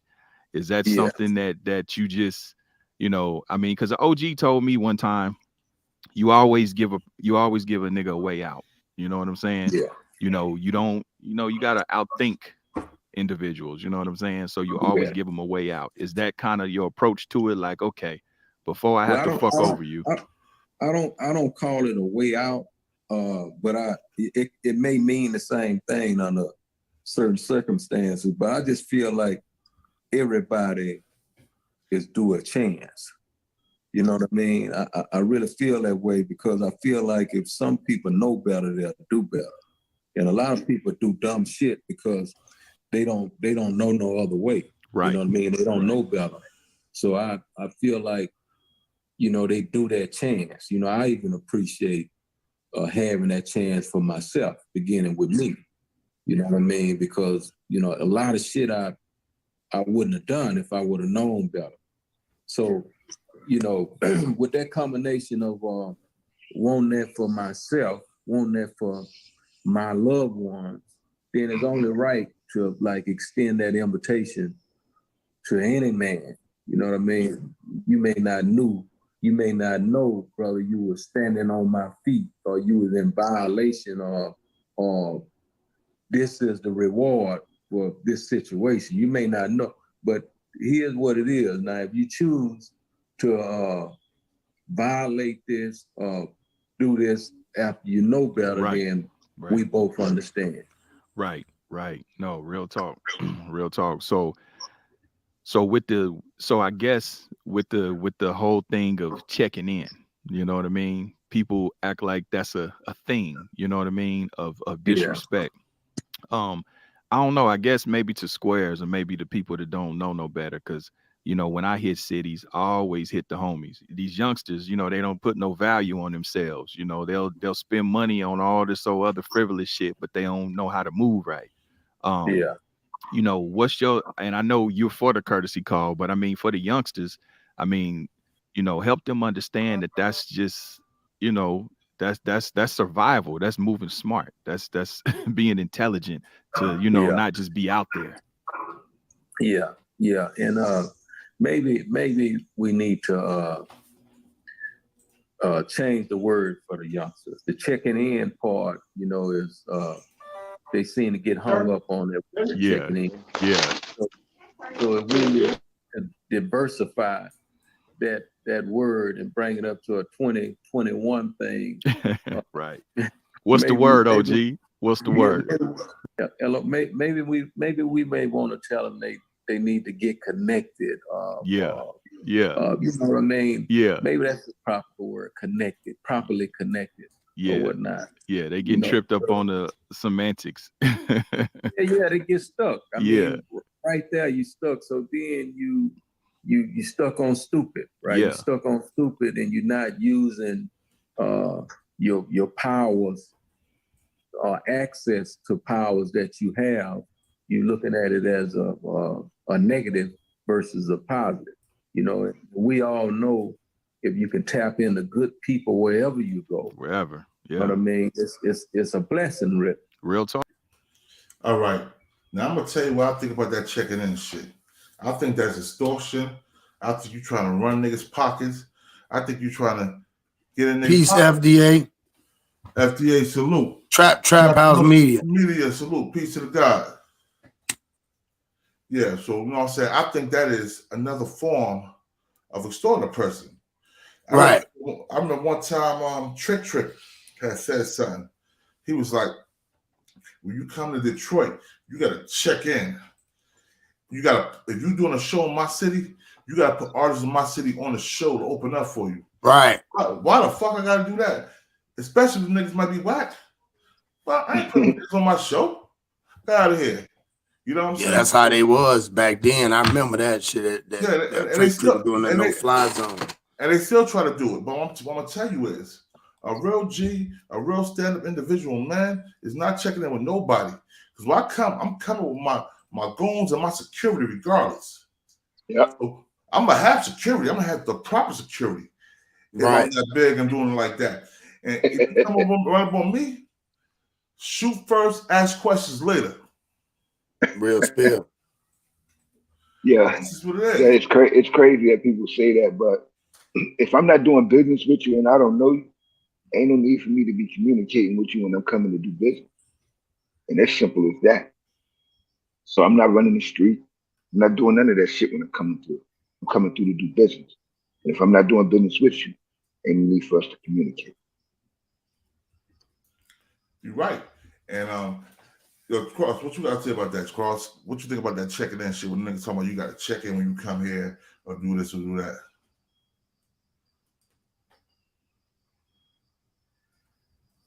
Yo, Cross, you there? Yeah, I'm here. I ain't hear you, God. I said, what you got to say about that check? What you think about that checking in shit? Yeah, nah, I ain't never did no shit. If I hit somebody up, I'm hitting my homeboy up to let him know I'm coming in town. Yeah, other than that, I'm not gonna tell a bunch. I don't need to tell a bunch of people. You know what I mean? Yeah, so that's why I don't even get that part. Nigga, get your hand in my pocket. Right. And you know, if niggas paying to be around these niggas, that's some I don't know where that's some monkey shit. I don't know where they get that from. Like you know, it's depending who you are, bro. You feel me? Like, man, look, I bet you 50 ain't checking it. 50 out there with them. Oh, 50 out there doing this thing. 50 got the key to the city already. Yeah, that's crazy shit. You feel me? Like, hey, hold up, Jay Prince got the key to the city. 50 got the key to the city. Yeah, where's check-in ticket at? But Jay Prince, he tried that with 50 when 50 was beef with Irv Gotti and Ja Rule and Suge Knight. He tried to go at 50. And 50 checked that nigga off the back. Like, yo, bro, it's not that easy. And like I said, man, I ain't saying 50 the biggest gangster in the world. But nah, he just a regular man that's been proven in the street, just like Master P and them, just like everybody else, and everybody else is real. See, it's real niggas everywhere, bro. We got it. That's what people don't realize. We're all human. We all got our non-vital organs, bro. We all bleed blood. It turns red when it hits oxygen. So we all the same type of construct. Yeah. So, you know, don't matter how small you are, how big you are, how much money you got, how poor you are. Bad shit can happen to your body. See, in real life. See, bullets ain't got no discrimination on tissue. I think when 50 took them 9 shots after that, all the fear left him. He's like, I already died. It came back to life, nigga. You can't well, yeah. Nah, he respect. Let me tell you something, bro. You know the game. Yeah. You respect the shooter, nigga. Yeah. You feel me? Me and my son got a song together. You feel me? Son of the Gun. And I tell you in the song, nigga, they respect me because I'm the gun, but they fear my son. He the bullet. See? That's what you better do. So you better, and that's what happens. When you pull a gun out, nigga, respect that. But everybody fear that bullet. So it's a big difference. And we all human. Getting shot ain't no fun, bro. None. I know when it happened to me the second time, bitch, all of the bitch came out of me. Last thing I remember saying was, I don't want to die. See? In a tearful plea. Yeah, bitch. I faded the black crime, bitch. So you can act like one way when you want to. You trying to be egotistical, nigga. But it's different with that heat up in you. I'm telling you for real. Right. Word up. And any man, any child, any woman can pull a trigger. Hey, bro, I'm gonna tell you something, bro. That's the world we live in. Yo, bro, when I lived in Houston, I moved to Houston from Jersey, right? I didn't know nobody. The only person I knew out there was Pimp C, because I came out there to work for him, yo. And when I came out there, no niggas never approached me like, yo, and I promoted parties, I bodyguarded, I did everything, right. You know what I'm saying? And no niggas ever came to me talking about, yo, I need a piece of that bag, you know what I'm saying? I need me and my 30 friends to get in your party free. Nigga, you crazy. Like I said, that's some new shit to me. I never even heard it. I never even heard of dudes doing that, bro. Real talk. And I you know, I work for labels though, so I'm not sure if that was some street shit or that's the way they doing it now. But bro, I never heard of that. Word up. Oh yo, on the real. I got one thing that I want you to hear. This is how Hassan Campbell responded to what he said about Jay Prince's mother. Here we go, right here. Why he disrespected Jay Prince's mother, yo. This is fair use, you know what I'm saying? Here we go, right here, y'all. Here, just entertain you. When you see me flip out on this YouTube shit, when you see me say some outrageous shit to Jay Prince's mother, that's not my character. I'm going to do whatever it takes to wake my people up. I don't have a problem with Jay Prince's mother, but I got a problem with him. And if I got to sit up there and go viral every day to wake you lost niggas up, because the old niggas that's my age is standing on a street corner holding fucking bottles of liquor and diddy bopping with they nuts, but they got shit to offer the people. The young niggas is going to jail and the old niggas are scared to death to go back to jail. We are fucked. By the time the young nigga go to jail, Act one, salute. he come home so Those in the old he ain't got building. no more fight in him. Now the old niggas, all they want is some pussy. And a bitch to respect them. And a bitch can't respect them because these niggas is broke. Yeah, he drunk. You right, y'all. Washed up old niggas with no fight in you. Niggas don't stand for shit. You think I really want to be on this fucking internet? Yeah. Yeah. God put me here for a reason. Nigga, you were doomed. When you go back to the wilderness, you ain't gonna have nothing to fucking eat. Everything is being poisoned. This white woman sitting up here. Now listen to this white woman tell you how the shit that they just let loose on this earth, how it's going to affect you in New York. New York. You next up for the big earthquake. California, you are next up for the big earthquake. My little boy. Are y'all listening to in the me? building. Or you still want the celebrity gossip shit? God. Nah, I ain't Scoot wax. scared. You broke motherfucker. I got a pond in my yard. I got fish swimming around in my yard. I know how to go get rabbits from the pet shop and let them breathe so I can eat, you stupid motherfucker. You the lost nigga. You the bitch ass nigga stuck in the projects. Fuck wrong with you? Do you understand when those buildings come down and they fall, you're not going to have any grass to plant shit. The Prophet Muhammad, peace and blessings of Allah be upon him, told the Muslims, never build high-rising buildings. Never build big buildings because the earth was going to shake. Now we are living in a time where human beings have the power to use the earth to shake. They have the power, blue beam, to make you see motherships, to make you see an alien invasion. They have HARP to open up portals for different universes. They have nuclear weapons. Who the fuck invents a nuclear weapon that can crack the earth open? That's not what HARP Whose is. idea is it to suck oil out of the earth, knowing that it kills the earth, when you don't have to use oil? And then every time somebody invents a program or invents something scientifically where you don't have to do that, they kill them. The man that died in the supermarket in Buffalo invented a car that goes. All right, that's enough of that bullshit. Right. Yeah, I'm gonna tell you something. I'm gonna tell you something. Once a so-called OG comes at a young man and disrespects him, threats his life over hearsay, that OG gets no more respect. Period. I don't give a fuck if it's Jay Prince, Martin Luther King, Malcolm X, whoever it is. It could be John Gotti. Once you disrespect me because you think because you're older than me, you can disrespect me, the respect, the love I have for you is gone.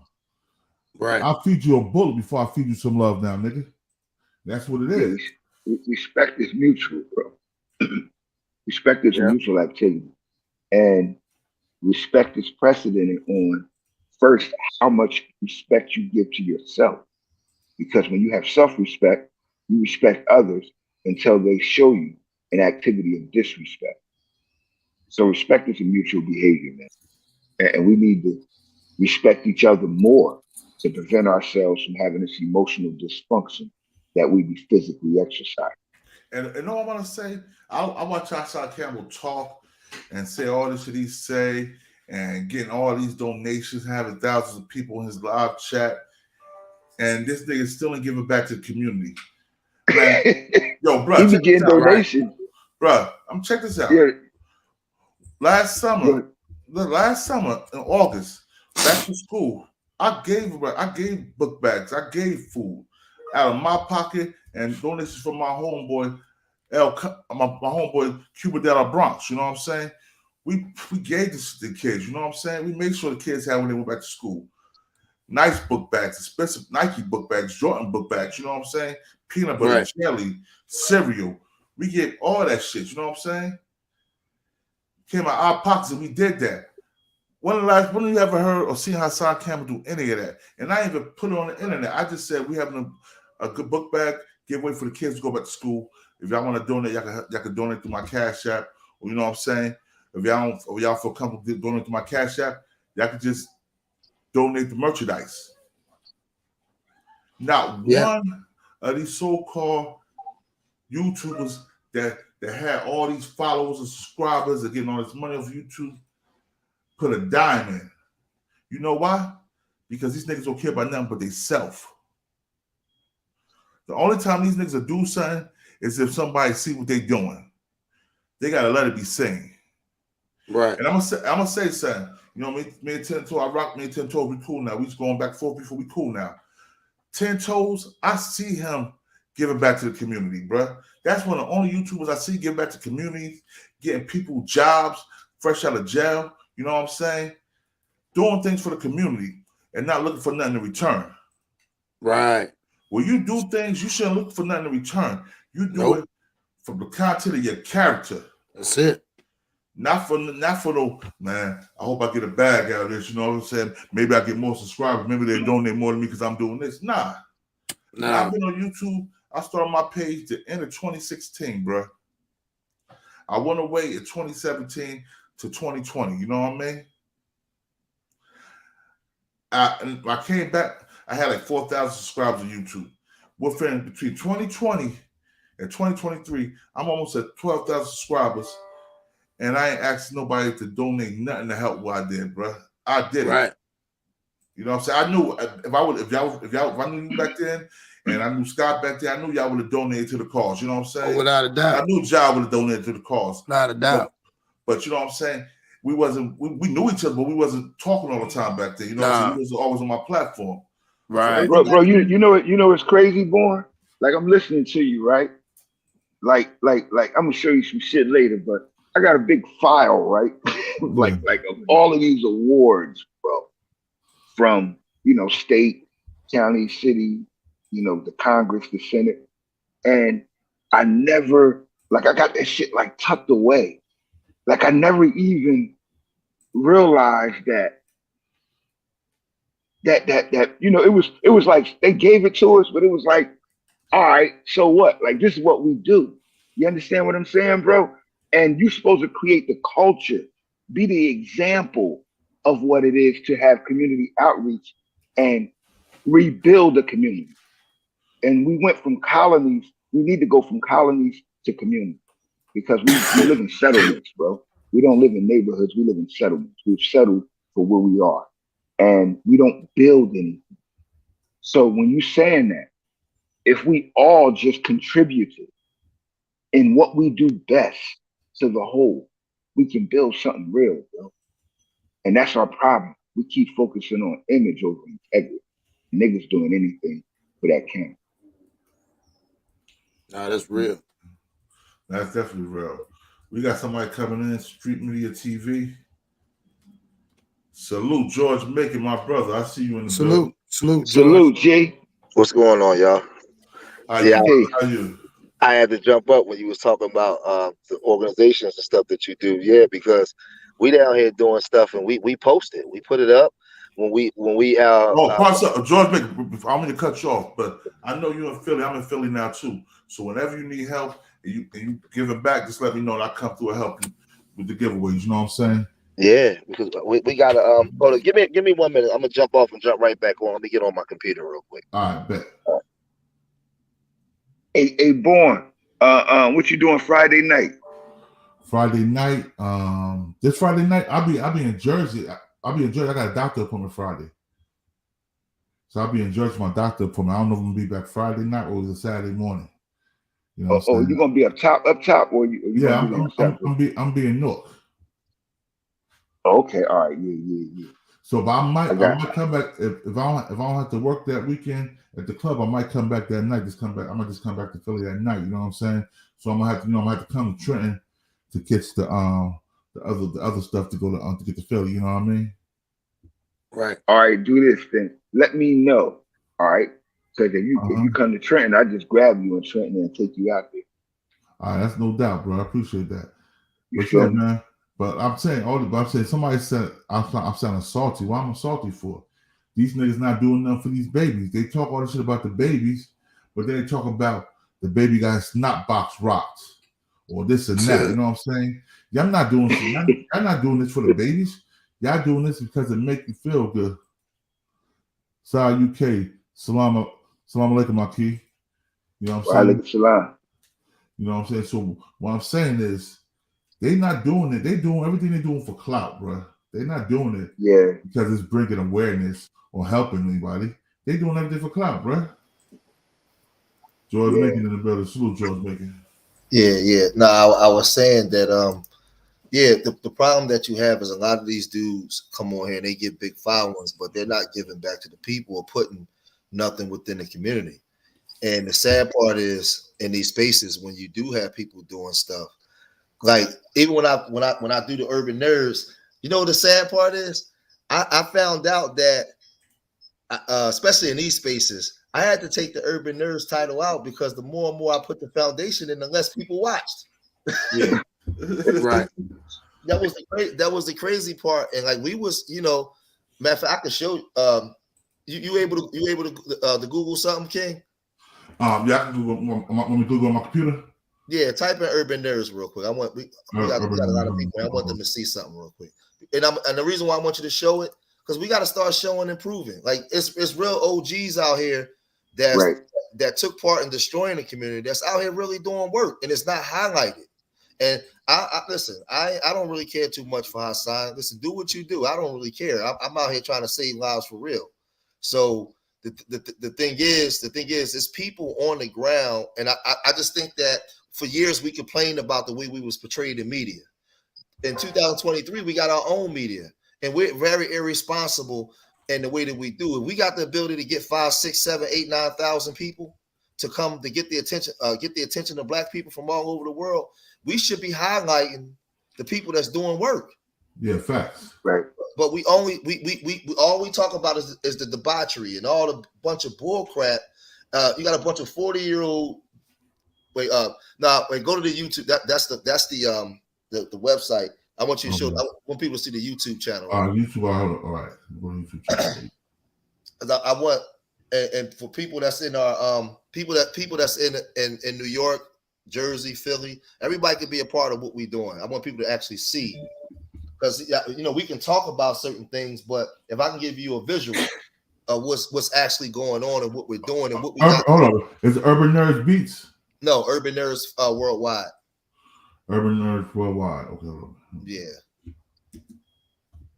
Because you said you in West Philly, right? Yeah. Yeah, we got a trip coming up to DC, back to the African American Smithsonian Museum. We renting a bus. We got about 40 kids. We about to take. We about to do Temple College tour. Right.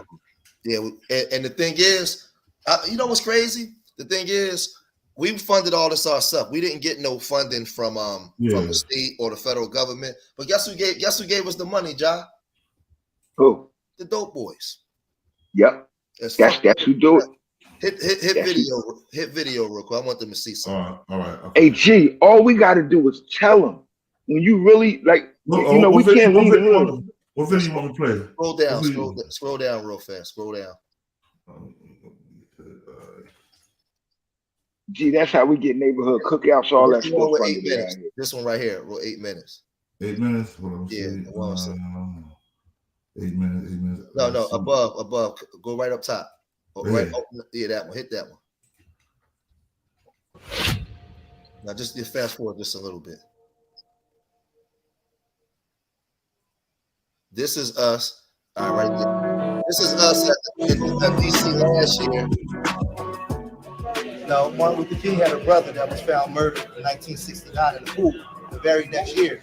How many of y'all know? Did y'all know Martin Luther King's mom? Well, his mom was murdered in the church in 1974. Did y'all know that? While she was playing the organ.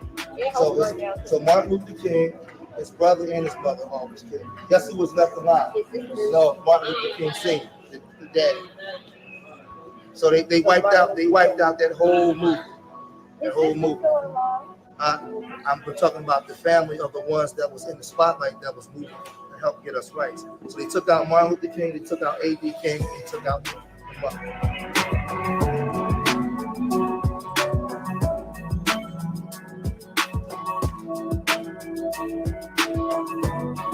I'll pause it real quick.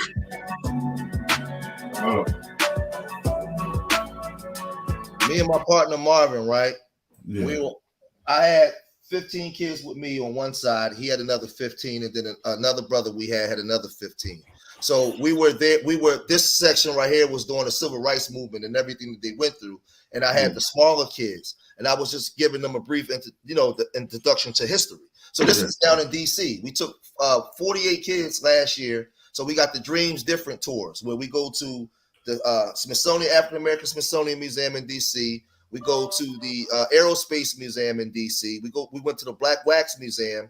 All of this stuff is there. We put it right up for people to see. We get the funding and we do it ourselves. So my thing is, I'm not going to get 10,000 people because I'm actually a black man doing work. Nobody cares. And you know how hard it is to get this money? So I got to actually go to the actual real niggas that I speak out against to get the money because my people don't give a shit. Yeah. That's that. Yeah, I'm gonna keep it real because when I got the book bags and shit, my man, you know what I'm saying, he got a legal weed shop in New York. So he just donated mad shit to me, and I donated the shit I had. It was just me and him. You know what I'm saying? Yep. I wish I could have did more, but at the time that's all I could do. You know what I'm saying? So I feel what you're saying. Hey, go out of here. I want them to see one more thing. I just want them to see what urban nerds do. I want them to see one more thing. I got you, bro. Hold on 1 second. Go back to urban nerds. All right, now, where you want me to go now? Go over here, right at the top. Go over here to the right here, the little boy, the next one. Right here? Yeah, this is an 8-year-old. This is last year doing Black History Month. All right. This is last year. These are all inner city kids. Well, this little boy right here. This is actually my grandson. But we got a lot of the little kids.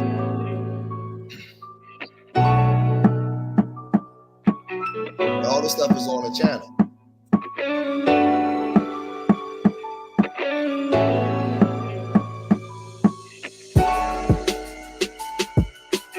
The Wax Dog, come back in. I ain't see you, bro. Come back in, Wax Dog. This next video is about African American inventor Garrett Morgan. Garrett Morgan was born in Kentucky in 1877. In 1914, Garrett invented what is known as the gas mask. In 1923, Garrett Morgan invented the first traffic signal. Garrett Morgan also invented the ladders on fire trucks used to save people. Garrett Morgan died in 1963. He lived a long and full life. He will always be remembered as one of the greatest African-American inventors of all time. That's just real short. That hoodie he had on, that's one of our logos. That hoodie he had on, that's one of our logos. That's Hakeem. So we promote Black intelligence. And that's my 9-year-old nephew, right? We got a bunch of those videos where we're teaching the children their history. You see down in Florida, they trying to take this type of teaching away. What we're doing, we're reinforcing it. But the thing is, we can't get 100 people in the room to come watch us. But if somebody say something about Jay Prince, guess where our people run to? So our people, I'm doing this to show how contradictory our people are. We talk this shit, but you got black men doing work. Don't nobody come to see it. That's true. Don't nobody come to see it. So if you check the views on that shit, it's ridiculous. Yeah, I seen it, bro. That's what I was saying. And that's what I noticed that when I do something that's positive, I ain't talking about the hip hop stuff and the drama and the beef, man. I have like 20 people in the chat, man, a live chat, bro. But when I'm talking about something that's in the entertainment industry, hundreds of thousands of people in my chat. You know what I mean? So I understand what you're saying, but like when that mass shooting that happened in Michigan State the night before last, I did something on a young lady because that was the Flavor of Love Part 2, Delicious. That was her niece. She was one of the ones that got killed in that massacre. You know what I'm saying? And what I want to understand is how come these schools don't have better security? The guy was 46 years old that walked up on campus. He had army fatigue, a green army fatigue jacket or a hoodie and a hat. How can he just walk on campus like that and nobody see nothing? Man, that was devastating, bro. Yeah. And you know, we've been having that at least once a month for the last couple of years, yo. A mass shooting somewhere once every couple of months the last couple of years, bro. It don't make no sense, man. Yeah. Yep. Yeah. You know what I'm saying? I'm putting a link in the chat for the Urban Nerds channel for those of y'all that may want to subscribe to that channel so you can see what we're doing. I put the link to that and the link to our website. But I just want y'all to know that what's important is a lot of people that you guys complain about, you guys actually support them because you watch them, you gossip about them, you do everything. There's so many black people, man, in every city. And listen, for every shooting in Chicago, there's an organization of black people working their ass off trying to stop it, but y'all don't highlight them. They in East St. Louis, they in Newark, New Jersey, they in Atlanta. There's black people on the ground everywhere, but y'all don't give a fuck about them. Y'all walk right past the organization. You don't care. You know why? I'm gonna tell you why. Because what happens is, and I'm gonna tell you this, Ja. I ask all the parents on all the trips we go to, and you know you're more than welcome to come. I don't even need your money. We got the money, bro. Right. Last 2 years, out of all the places we went to, one parent came. They don't care. They don't care, bro. You know how that story is so invented in our history. We was honored last year that we was given a key to the city last year. But 3 years ago we were honored by New Jersey State Senate and New Jersey State Congress for starting the back to school free haircut event in America for a barbershop. Like we started it about 27 years ago, doing it, out of our pocket. Yes. And what happened was everybody in the nation began to create 501c3s and then have that event as a part of their, mission. And they began getting money for it. So everybody began doing it. Now, we just recently got sponsorship from like Walmart and all of the major merchandisers. However, in our city, for the last about 8 years, we see our lines are like around the corner on that day. But then after that day, our people take their money to the Dominicans and get their hair cut throughout the year there. And then they'll come back for the free day. So they can get book supplies, they can get the party, they can get the haircuts, they can get their nails done, they can get all those things done free on that day. Then they disappear and keep their dollar to another neighborhood throughout the year. Well, Flourish, I do promotion for recording artists, you know what I'm saying? Just hit my DM and we'll talk about it on my DM on Instagram, yo. My DM is going across here, King _New Jersey _BTBTV _Mr. Eastwood. On my email, quiamsenior@gmail.com. It's all going across the screen, so just let me know, bro. All right, Parcel, go ahead. True, and G, that I was saying that to couple the experience because the key factor is in our mentality, our cultural psychology, we have image over integrity. So when they see brothers like us doing it, it's as if we owe them or they're entitled to it, versus that they should be following the example and then doubling down on our work by following our work in whatever perspective, of talent, or gift, of resource that they can give to the community. We missing that. Yeah, we're in the process. We're trying to raise $15,000. We're doing we actually going to a military base in North Carolina as an overnight trip. We're taking 10 boys. So we're in the process. We have about 9 or 12 trips from the springtime to the end of the summer coming up. So we're raising $15,000. We're trying to get $100 pledges throughout the Delaware Valley. So and the reason why I do it that way, because I can beg for money from the white man, but I want to train our people to support our own stuff. We got to support our own stuff. We have to learn how to financially support our own politicians, our own organizations, our own everything. I don't need $5,000 from one person. I need $100 from 5,000 people. Right. That's what I need. Exactly. And that's simplistic. However, we don't think in that perspective because we look at it as this. When we give our money freely to others, we don't look at spending for ourselves to reinvest in self. So we find pleasure in investing in others because we don't love ourselves. Right.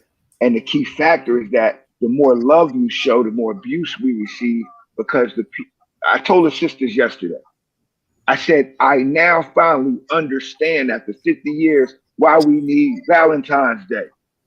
We need Valentine's Day because we got to be forced to have one day that we can show love because we live 364 days of hate. My boy Quan Brown, been on salute Quan Brown. And par self, I'm going to cut everybody off, but my brother Wax Dog is up here. Wax Dog, what you got to say about what's going on, Wax? Peace. Speak your piece, bro. What up? Salute, Wax.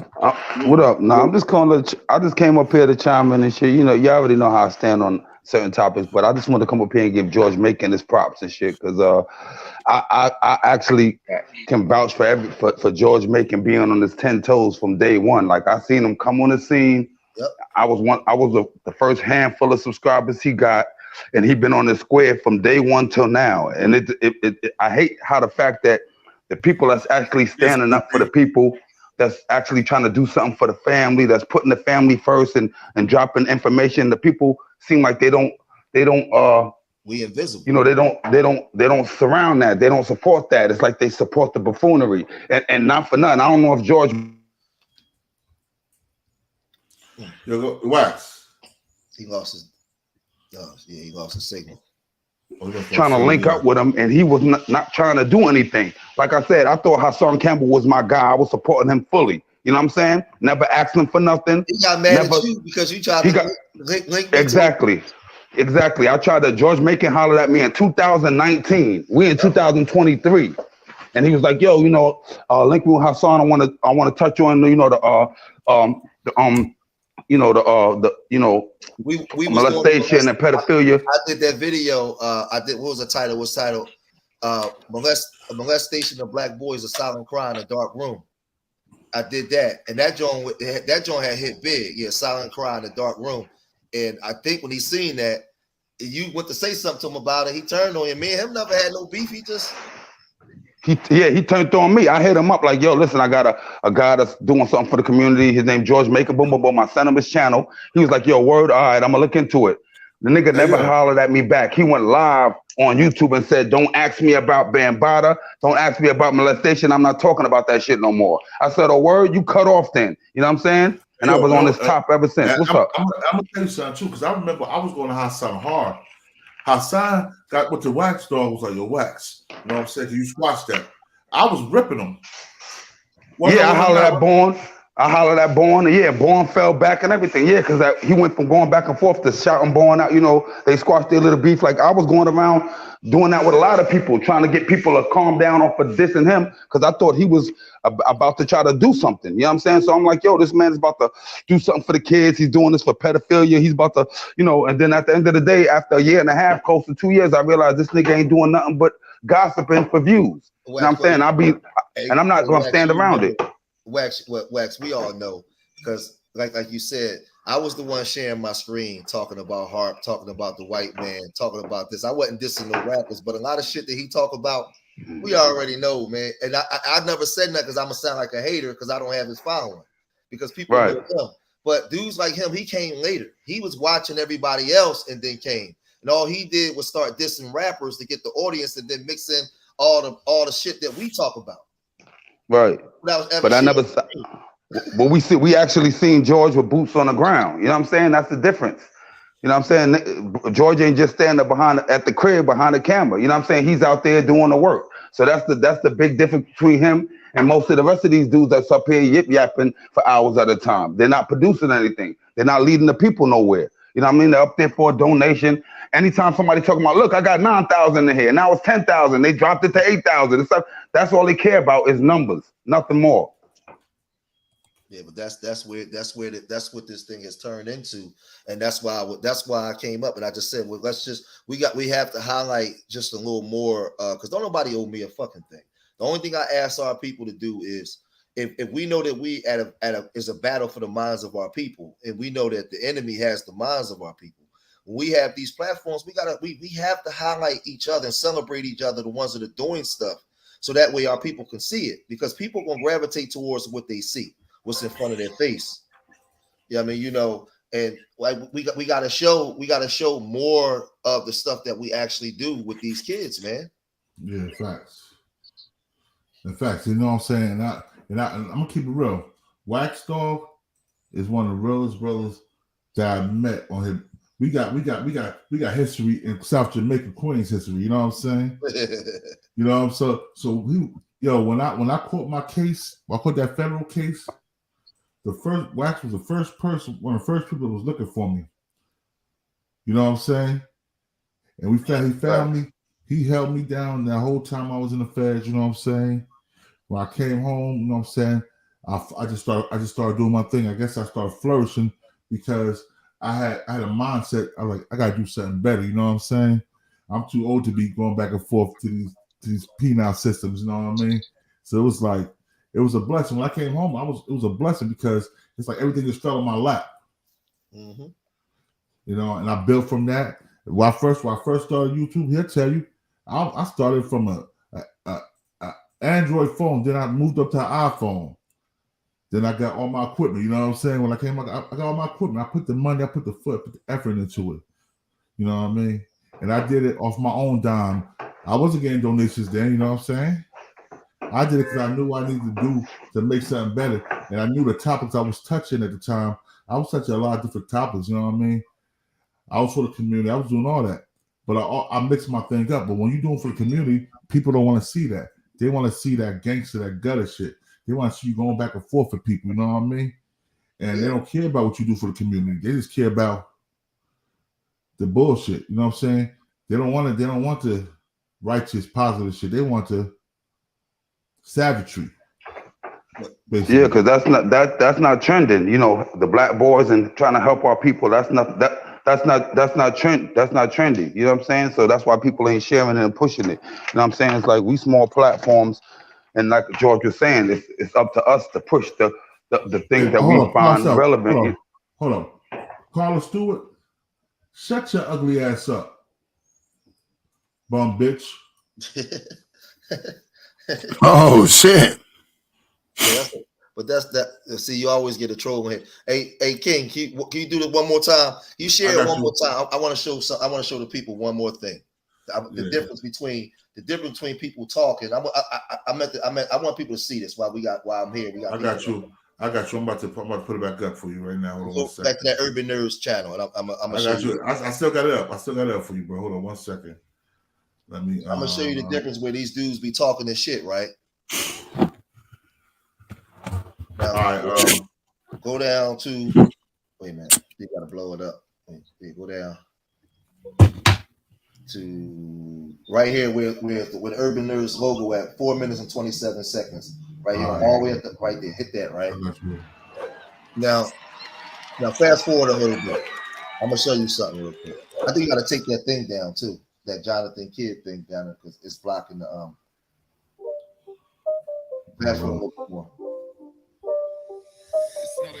Urban Nerds Worldwide is a nonprofit 501c3 out of Philadelphia, where we specialize in science, technology, engineering, and math.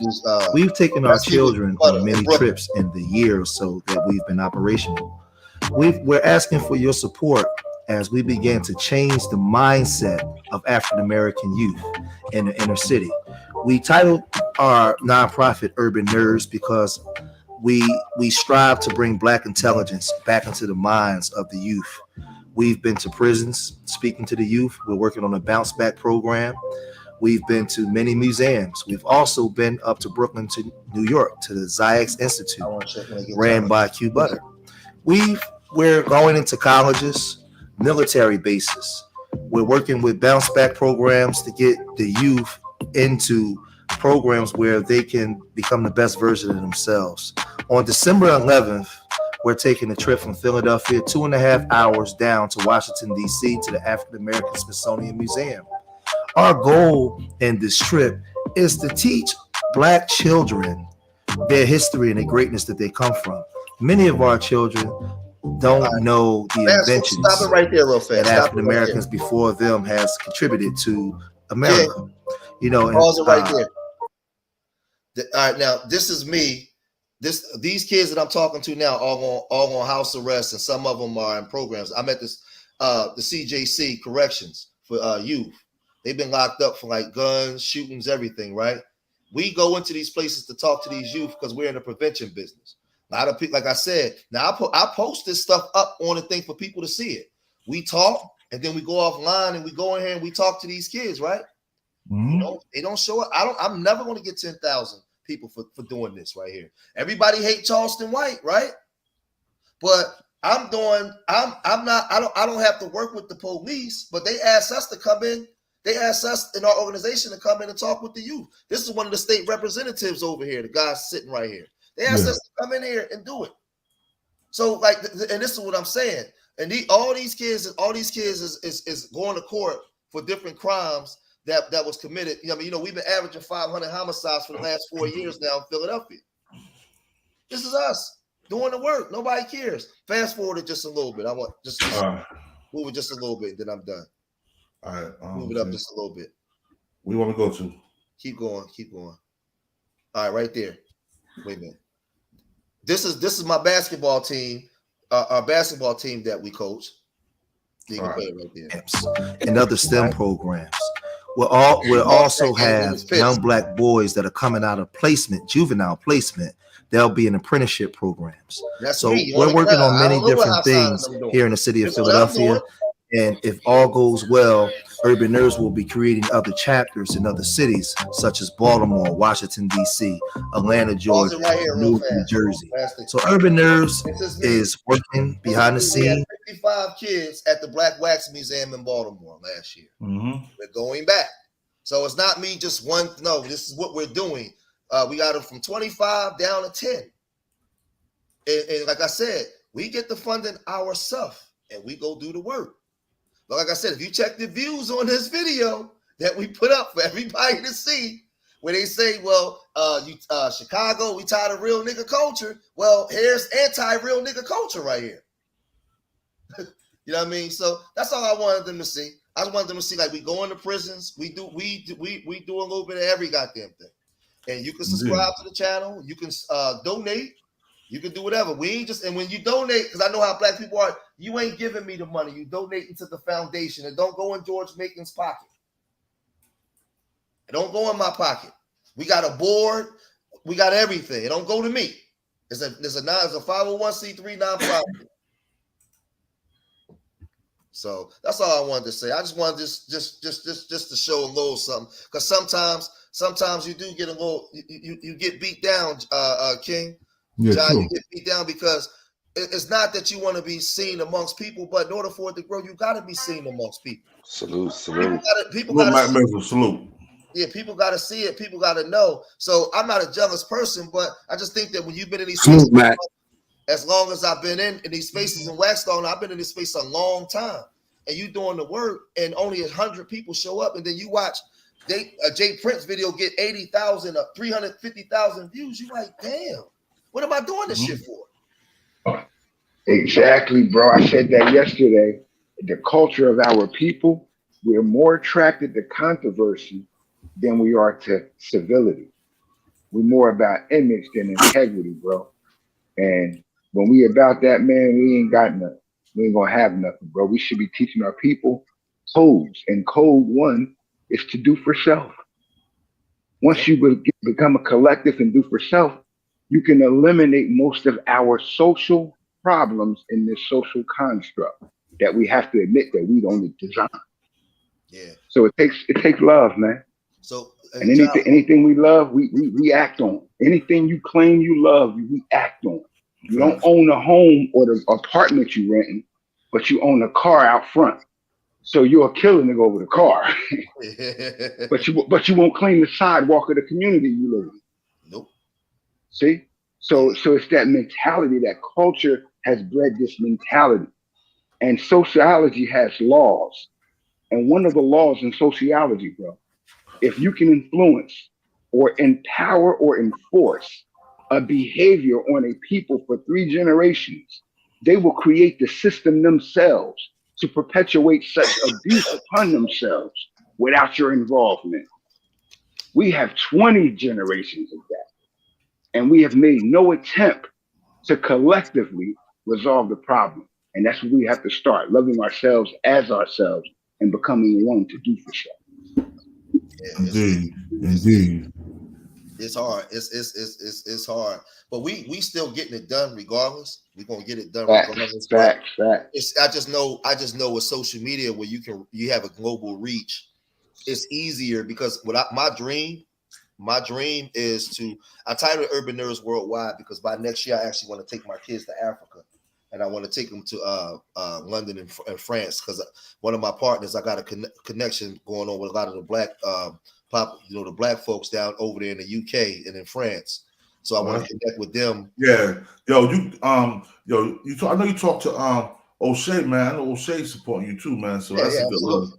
Yeah, absolutely. AG, we gotta connect because one of my partners, he has a school, bro, and he's been doing it for about 20-some years. And he takes the children twice a year to Africa. Yeah, and that's what we want to do. George Mason, somebody say something to you. Yeah, I'm telling Hooper now. Hooper, the link right there. You can support through PayPal or Venmo right there on the website. I'm gonna put the link back. The link is right there on the website. Venmo or PayPal.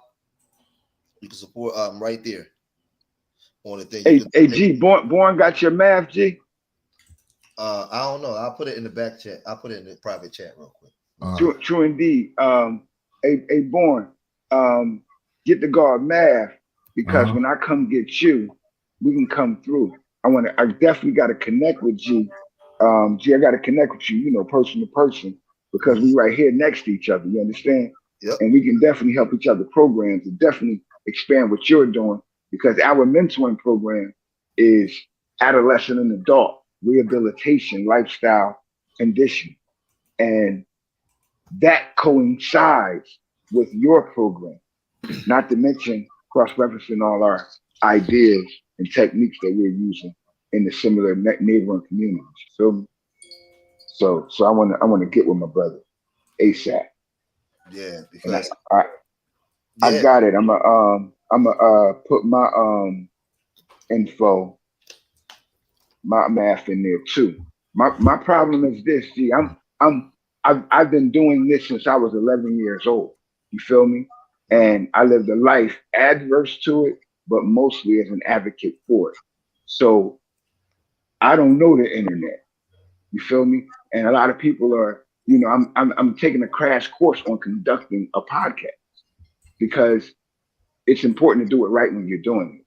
However, not knowing the internet, but having viable content that's good for your people is good to share it on the internet, regardless of what platform we're on. Yeah. So I strive to share my content with my brothers, and I'm learning the psychology of the internet because we're dealing with a lot of psychiatry when dealing with people on the internet. However, our work is important and it got to be shared, especially on the internet, because it's our main road and vehicle of communication now in 2023. Yeah, we have the thing is with the internet, what I was telling us, one of my other homies from North Philly, they got a program. You can actually reach a further hand. And like my thing is I want to get Urban Nerds. I want to get my program in Baltimore. I want to get it to Baltimore. I want to get it up in Newark, New Jersey. So the thing was establishing it, getting it strong, establishing it here in Philadelphia, and then branching it out into different aspects because of what it is that we're trying to do. Right now we're trying to get what was it? We have our trips, but then we need another 42,000. We got to add it up for a coding camp. I wanted to get the kids. What I wanted to do was I wanted to get funding for the kids to go to University of Pennsylvania coding camp. But somebody told me, or somebody I'm close to was like, no, man, go get that money, man, and hire you a teacher and do it yourself. Do it yourself because you'll always get the money for that. Get the computers donated to you. Get a little space and do the coding camps yourself. Get the money and hire the people. But I want to create a coding camp for our people. And the thing is, we got to use these spaces now to our advantage as to how it can benefit the black man and black woman. Fuck Jay Prince and all that. I don't care nothing about that, man. We had 542 homicides last year, man. We got 71 now, and we ain't even got 71 days. So I ain't got time to be beefing with the black man because I know the black man number one hater today is the goddamn black man. So my thing is I'm gonna stay away from that. And if you guys want to help with what we got going on, you can help there. Listen, y'all can stop arguing amongst each other. Come help Urban Nerds. That's my motto. Hassan Campbell, Jay Prince, all y'all, come help Urban Nerds and let's get an Urban Nerds in Houston. Let's get an Urban Nerds over there in the goddamn Bronx. If y'all really for the people, that's what it's gotta be. Indeed. Well, I could. My boy Wally Dixon, he got this basketball program that he's doing in North and Elizabeth and Rosella Linden right now. So I could hook you up with him, and y'all probably could main event. He played &1, so he's doing it right now. So I got him. I got my boy. Main event. I got my boy Lance L. Boogie Jackson. He used to play for the Charlotte Hornets. I could get you in contact with him too because he got triple threat. You know what I'm saying? It's for the youth. He got basketball teams. He a coach, a referee. You know what I'm saying? He giving back to the community too out of Linden right now. So. You know what I'm saying? We can get together. I'll hook you up with them, bro, because they doing right. They doing what you're doing right now too, bro. And that'd be good. You can market that shit across the globe. You know what I mean? Yep. So, yeah, and that's the whole thing in a nutshell. Like I said, I want to get, and I titled Urban Nerds because my end goal, I want to take kids from North Philly, South Philly, Southwest Philly, Jersey, and take them around the world. I want them to see the world. I want them to know that it's a greater world than just the block that they grew up on. Some of these kids never been out of West Philly, but just imagine you take a kid that never been out of West Philly to goddamn Ghana or Egypt. You take them to Yeah, that's dope. That's dope. Yeah. Yeah. That's the idea, man. That's something like that going on. G, that's that exposure that changes the mindset and the activity of our children. And once we do that, bro, just that small exposure, that one thing in their lives, change their whole outlook on how they function going forward in life. And when we have that, we're giving back our responsible duty to the next generation coming behind us. And that's what we're missing. On my behalf, we've been doing it backwards. Like we just been doing, not constructively according to social design, like having a 501c3, getting grants, getting funding, and doing these things to maximize the effort of what we intend to do. So I think it's imperative that now we do, which I am and have done, is going through the steps to secure those positions so that we can now garner the funds from varying contributors to get it done, especially first from the street, because that's the only place we've been getting it from. Man, and it don't even, I'm gonna tell you, John, honestly, listen, if you just say, like, we get 10,000 people watching you. Imagine if everybody gave $1. Imagine if everybody gave $2. Facts. Like, bro, I was taught it's Cecil says a Jamaican proverb, many hands make small work. So no job is too big if we all put our hand in it and get it done. It's only stressful when just one or two or three, a few hands is being done. Many hands make small work. Yeah. And that should be a motto or a function or a rule, a law, a principle in our community as a code. See, Everybody do. One thing I learned when I was in the game, you know, being African American and Cuban, I seen my uncle down here in Philly, but he had tentacles all the way up to Boston, down to Florida, all the way over into Kentucky. And as a youngster, I would wonder, like, damn, how did he do that? Right? And it started from the basement where he was in the 70s and just branched out. He became a kingpin, right? And it was all for the wrong reasons. But I learned a long time ago that whether you in the boardroom or on the block, business is business. It's all the same. The application of it is the same. So the thing is, in doing it here, I say, okay, how can I advance this program and create a model where other brothers and sisters can see it done through the social media, because now we have it. So how can I start from Philly and we have investors, not from corporations, but from the people, from all the way from Boston down to Florida over to Kentucky, where everybody giving $1 or $5 and they seeing the benefit. But then the brothers in Jersey, the brothers down in Kentucky, the sisters in Chicago, they can start doing it. So now it becomes a movement where people just say, you know what, I'm gonna give $5 a month to hear. Just imagine, y'all organization, if y'all had 2,000 people giving y'all $5 a month. I was about to say 10 cents a day. That's it. So it's 10 cents a day, man. Give 10 cents a day to your people. And it's nothing, because you spend that at the store when you go buy spring water once a day. You buy that, spend that on a cup of coffee. But we don't view it that way. What was her name? That lady, remember the white lady? She was like, for a price of a cup of coffee, you can feed a human. Like, remember she used to say that? And she was right. For the price of a cup of coffee a day, man, we can take care of our people. And we just got to get the ideology of doing for self. But I told the parents, you know, when we were in the prisons, I told the kids, there's a kid that just got locked up with a gun in my son's school. I posted a video. His father works at a hospital. He's like I don't know if he's a doctor or something. But I was in the school and I told him, I said, listen, give me all those kids, all the kids that's the trouble. Give them to me. Give them to me in my organization. We got them. Don't even worry about it. Just give them to me. Make sure we get some funding. Just give them to me. Y'all want to throw them away? You can't deal with them. I guarantee you, when I'm done with them in 6 months, they'll be all right. Yeah, because we have mechanisms set in place already. The thing is, like I said, the same way I watch my uncle have different branches up and down the East Coast. And I told myself, I said, man, we can do the same thing, especially with this social media, but now just in a positive way. Business, it's all the same. So, but the thing is, you have to get it out there where people can see it. People in Kentucky or Arkansas don't know George Macon yet, but they will when they see us.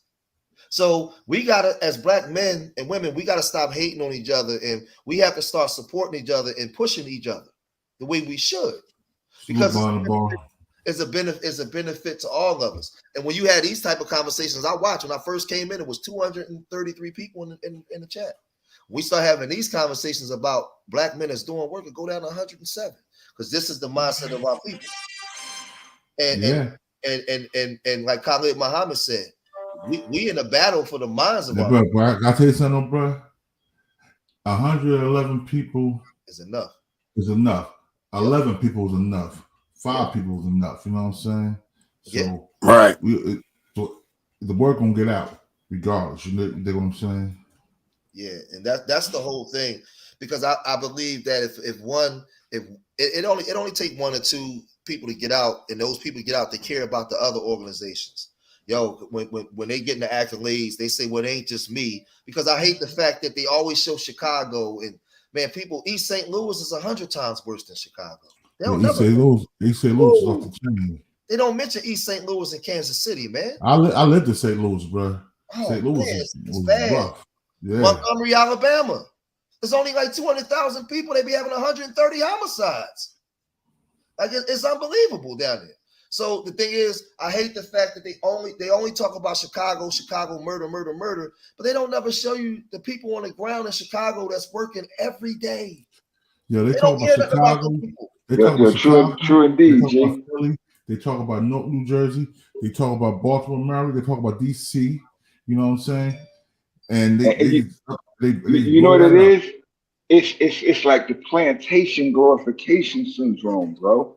And I'm gonna be in Chicago, inshallah, next week for Savior's Day weekend.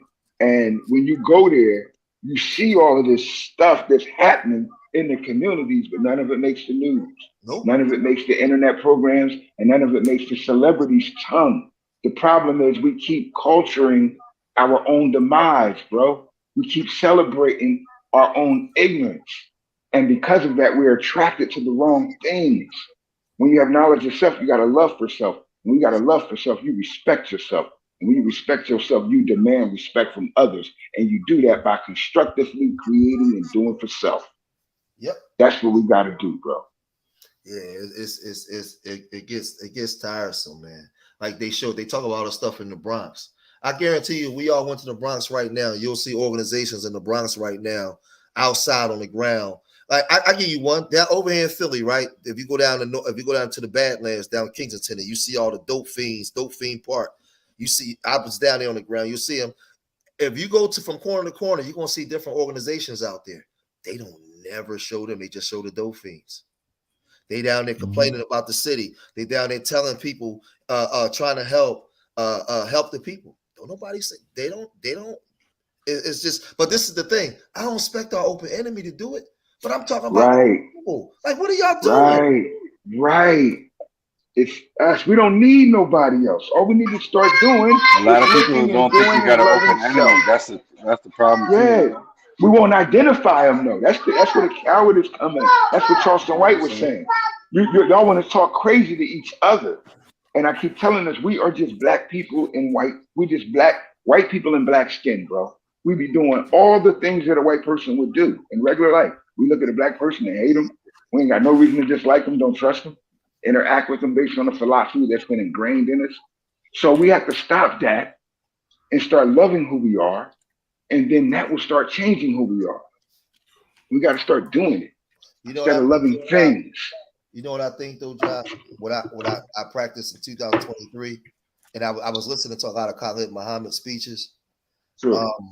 Because I agree with everything you just said, right? Everything that you said. R.I.P. Dr. Khalid Muhammad. Yeah, I got a different approach. I agree with everything you said, and I want everything to be the way you said it. But I'm gonna take a different approach to get to it, right? My approach now is I'm not trying to. Let me say it the right way. The way I used to try to wake these people up, I don't do it no more. You know what I try to do? I'm trying to unify people that's doing what I'm doing, and we become a unified front against the systems that's destroying the minds of our people. So now what happens is if I can get brothers that's doing what I'm doing across America the same way. See, I'll give you an example. If I had Carlos give me 400 keys, I can go to West Philly and I can form a team. I can go up to New York and I can move these keys up and down. Dudes will be with me. But if I got 400 ideas as to how we're gonna clean the community, the room get empty real quick. So how do I get the brothers that's doing what I'm doing working together in unison to the point where we create a new consciousness? We have to recreate the consciousness to get the people to love themselves. And when Khalid said, if I can't feed you, I can't teach you. Facts. So my thing is, I'm walking past the sleep people to the people that's doing what I'm doing till we become an army. So now when we hit the block, everybody want to be a part of what we doing because it's the thing to do that. So we have to create this. We have to turn this consciousness into a thing, a movement. It has to go from words to actions to it become a we. Because right now we're not a we. So what I noticed was, just like on the block, I'm not worrying about the sleep people. I got to get the woke people for us to become a we. Once we become a we can start drawing the people in. Elijah Muhammad became who he was when his army was formed. Once when it was just an idea, nobody knew Elijah. But once his army was formed and people saw the power behind it, they said, "Oh, okay, I'll be with you." So we have to, from Philly to Florida to Chicago, we have to start linking up with other people that's doing what we're doing, and we have to become a we. Until we do that, we're never going to be able to get to what you just said. We're not going to be able to get there. So that's what I agree with you 100%. Yeah. And I formulate it as a hand that's becoming a fish. We need these different constructs to form the structure. Yes. And also, it's always a blessing, bro, for us to see things from a universal pattern to create one destination. And I just seen 7 is 5 plus 2. You just explained 7 is 6 plus 1. We'll have someone else that'll explain 7, 4 plus 3. And then that, as long as we can agree that we got 7, that's the goal and that's the mission. The different techniques has to have the same resolve. And it's important. And it shouldn't end whether it's creed, color, race, religion, preference. None of those things should dominate the fact that we all agree that we are destined for 7 in our calculation and our activity of sun. Absolutely. And look at this, John, because people can say whether you like Elijah Muhammad or not, right? Or Marcus Garvey, right? You know what I see when I studied them? They started something from nothing on the block and it went worldwide. So it went from words to a we. See, because a lot of times we use that word we loosely. Well, we, and I'm like, who is the we? What do you mean? We ain't no we over here, it's individuals. That's right. The nation of Islam became a we. Right. It became a we. You can see actual men and women moving together with the same thought process, whether you like them or not. It's a we. That's what we have to do. And we still do, and we have a saying, that word once again, but we couple it. And an elder taught me this about 30 years ago, and he said, I never speak about people individually, so I always say us, we. And when saying that, he always reminded me to speak of Black people as a collective. And that's a problem with our psyche. We often separate who we are as a people in our verbiage, thus separating our intent of exercise and activity and improving ourselves. So you're absolutely 100% right. We have to become a we so that as an army, we can move forward to make a change for our people effectively and our children won't suffer. Yeah, because the we is outside, the real niggas and the bad bitches. Like when you can have a stream and you got 3,000 and 4,000 people in there, you talking about real nigga culture and gossiping and trying to solve cases. The people don't know that you've become a we. You are a we, and the idea and the movement that's destroying the people. So now I'm studying this. I'm looking at it. I'm listening to what Khalid was saying. I'm looking at Elijah Muhammad. I'm looking at Marcus Garvey, and I'm even in the street with street organizations. How did he go from a broke dude to a multi-millionaire to the feds? Right? He started off here with nothing. He created something, and all his guys was working together on the idea. Just think about it, right? I'm using a street analogy. How is it that I can be in North Carolina in the basement somewhere counting money around killers, and I'm from 500 miles north, but nothing happens to me because we all moving together on the same idea. It's negative, but it's business, and we all have the same agenda. So I'm safe. Can we? And we don't involve the outsiders. That's right. So that's the success. So people will say, "Well, damn, bro, you was down there with them, and nothing happened to you." Yeah. I was, because I'm part of such and such organization, and I was sent down there to do business with them, and we all got the same agenda. We all got the same idea. So what I'm saying is, if I can do it that way, why can't I do it the other way? I told the Most High that I'll change my life, and He told me I was told that I'll get it all back. If I just give it to God, and God will give it back to you. So I gave it to God, and now I'm using my analogy on how to create. Real talk, George. Real talk. I like that. Yeah, I was told by a brother from the Nation of Islam in prison, Zachary Ricketts. He said, "Bro, give it all back to God, and God will give it back to you." And he said, "I was told." I didn't believe him, right? For about 20 years, I didn't believe it until God kept kicking me in my behind, and finally, I went and was obedient and went and did my job.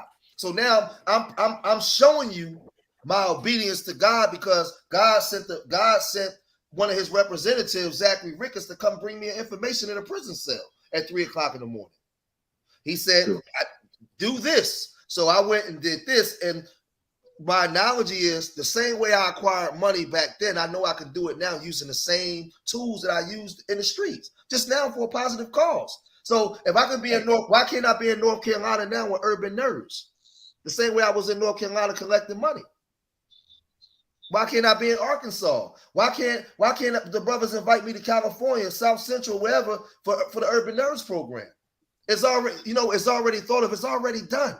It's just now have to be manifested. I'm already doing it here.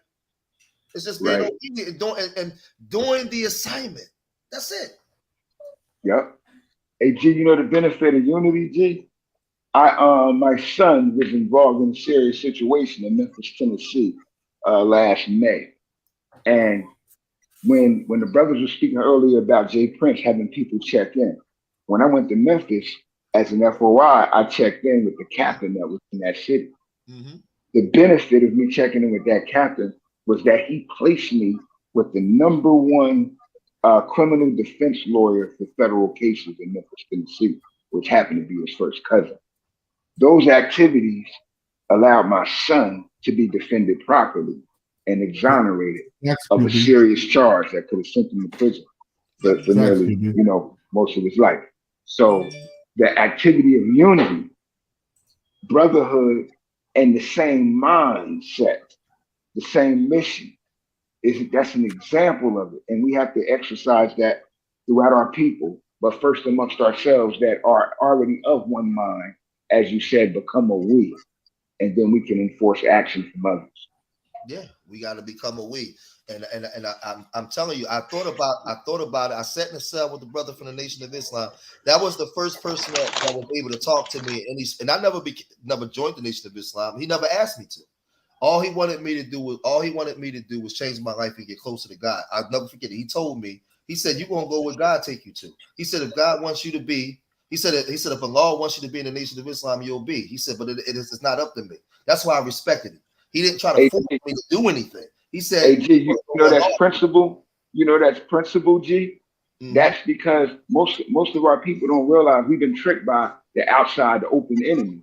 However, the Nation of Islam is just a military. See, I had to go to the Nation of Islam, bro. I had all of this knowledge.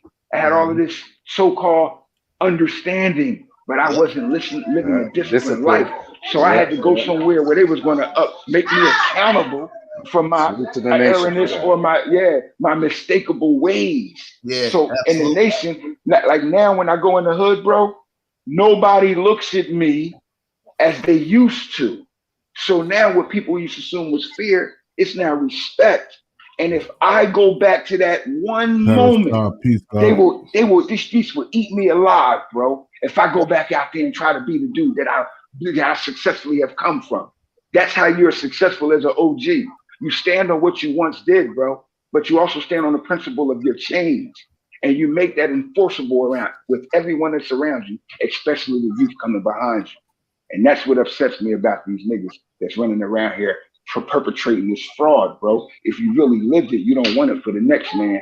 You want less and want more mob for ties. the next man. Get mob ties. This God ties. You know what I'm talking about? Yeah. And G, you in the nation, G, because that's what it is. It's the Nation of Islam is just the nation of our people. He told me that. Listen, it's funny you said it. He told me that. He said, we was in a cell one day and he got up to pray. I was like, you gonna try to make me join the nation? He was like, no, I'm not. He said, if nah.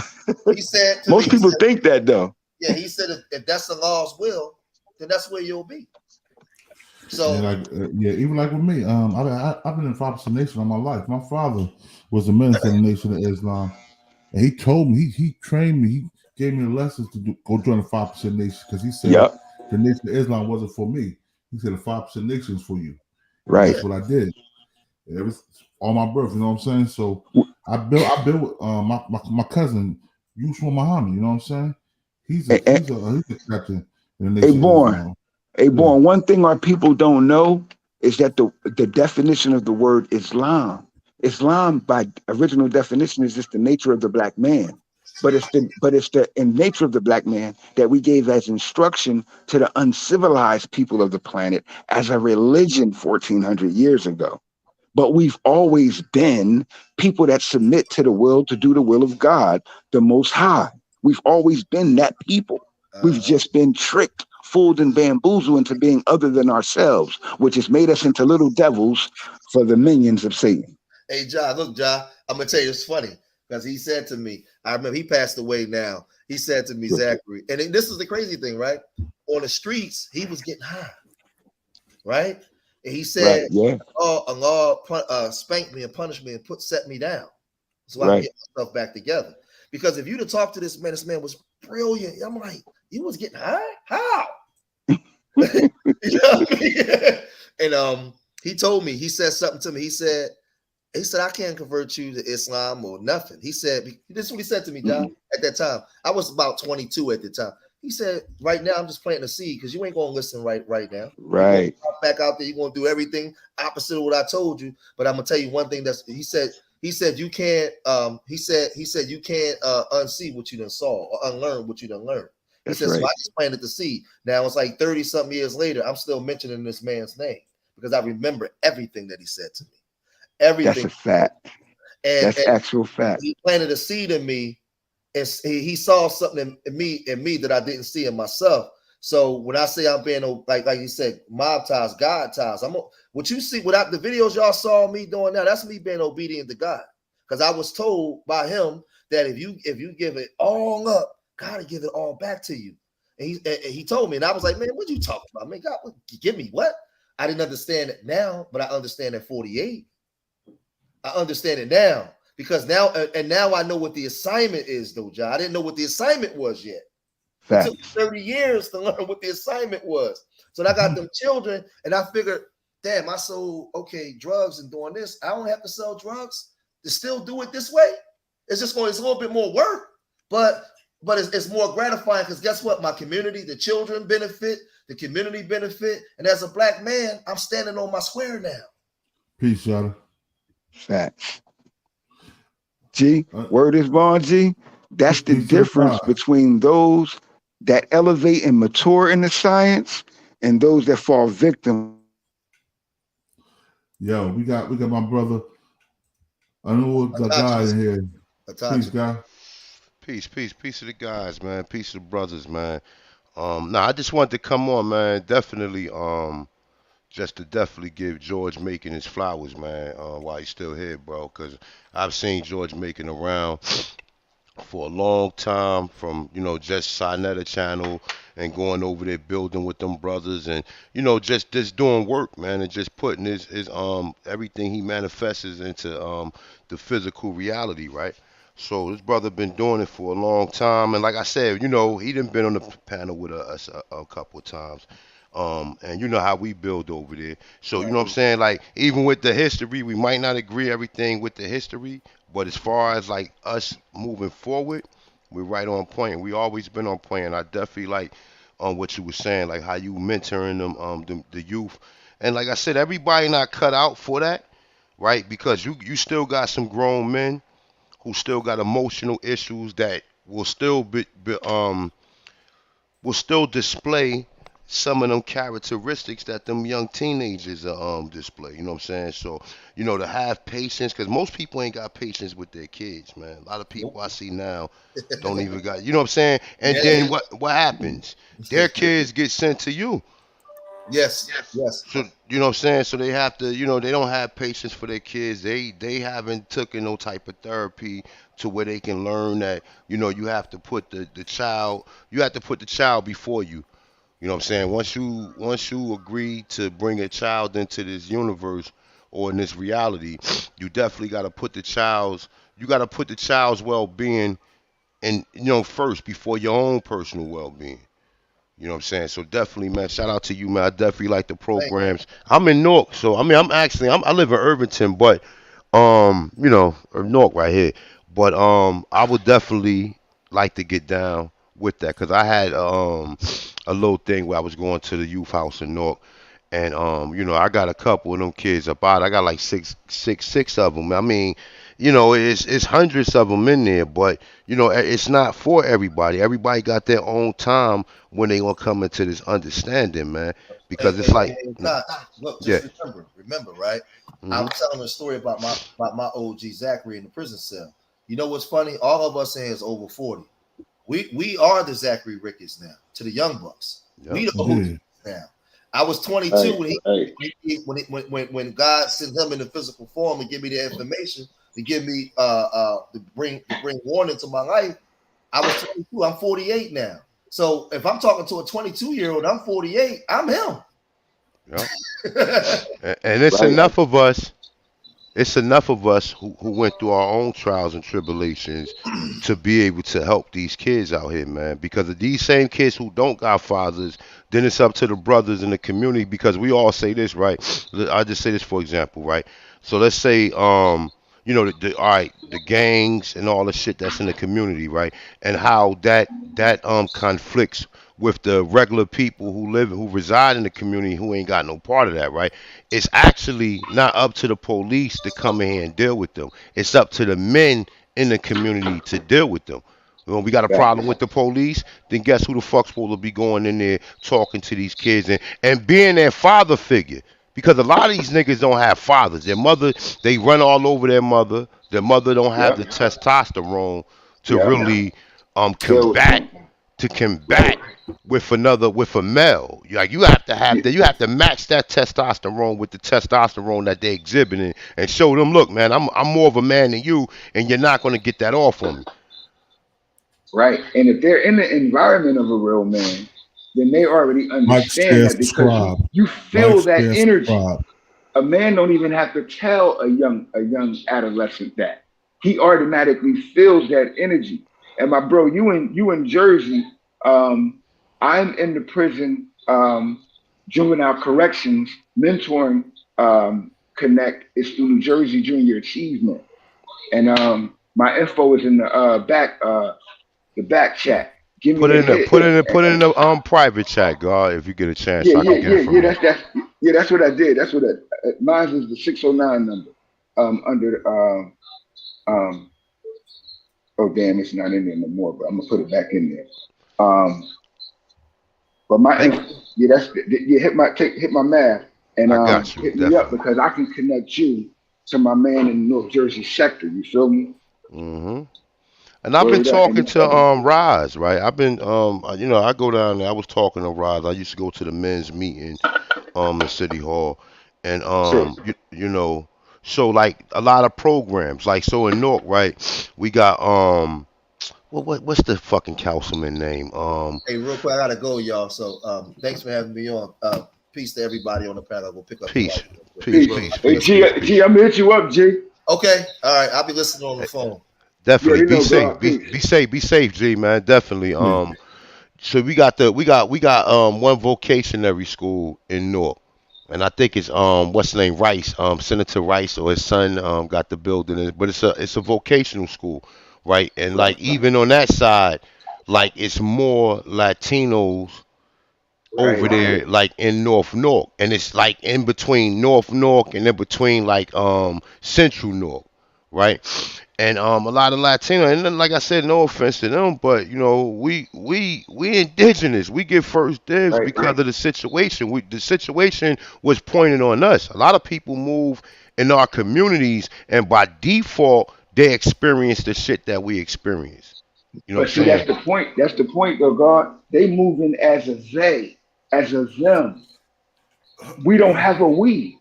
You feel me? And that's what gives the defense to that very situation. When we start having a we, then we can start functioning as a unit and take advantage of such economic advantage. Because just look at this. If we took advantage of everything that we give others, we would have more than everybody else. The only reason everybody else have more is because we give it to them. They see the problem though.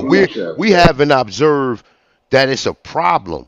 You know what I'm saying? You only gonna come up with a solution once you realize that there's a problem, and you may find find a temporary solution to the problem, but you have to realize that this is an ongoing problem, and as long as you acquiesce to the conditions that they put out there, you're gonna be the victim. You know what I'm saying?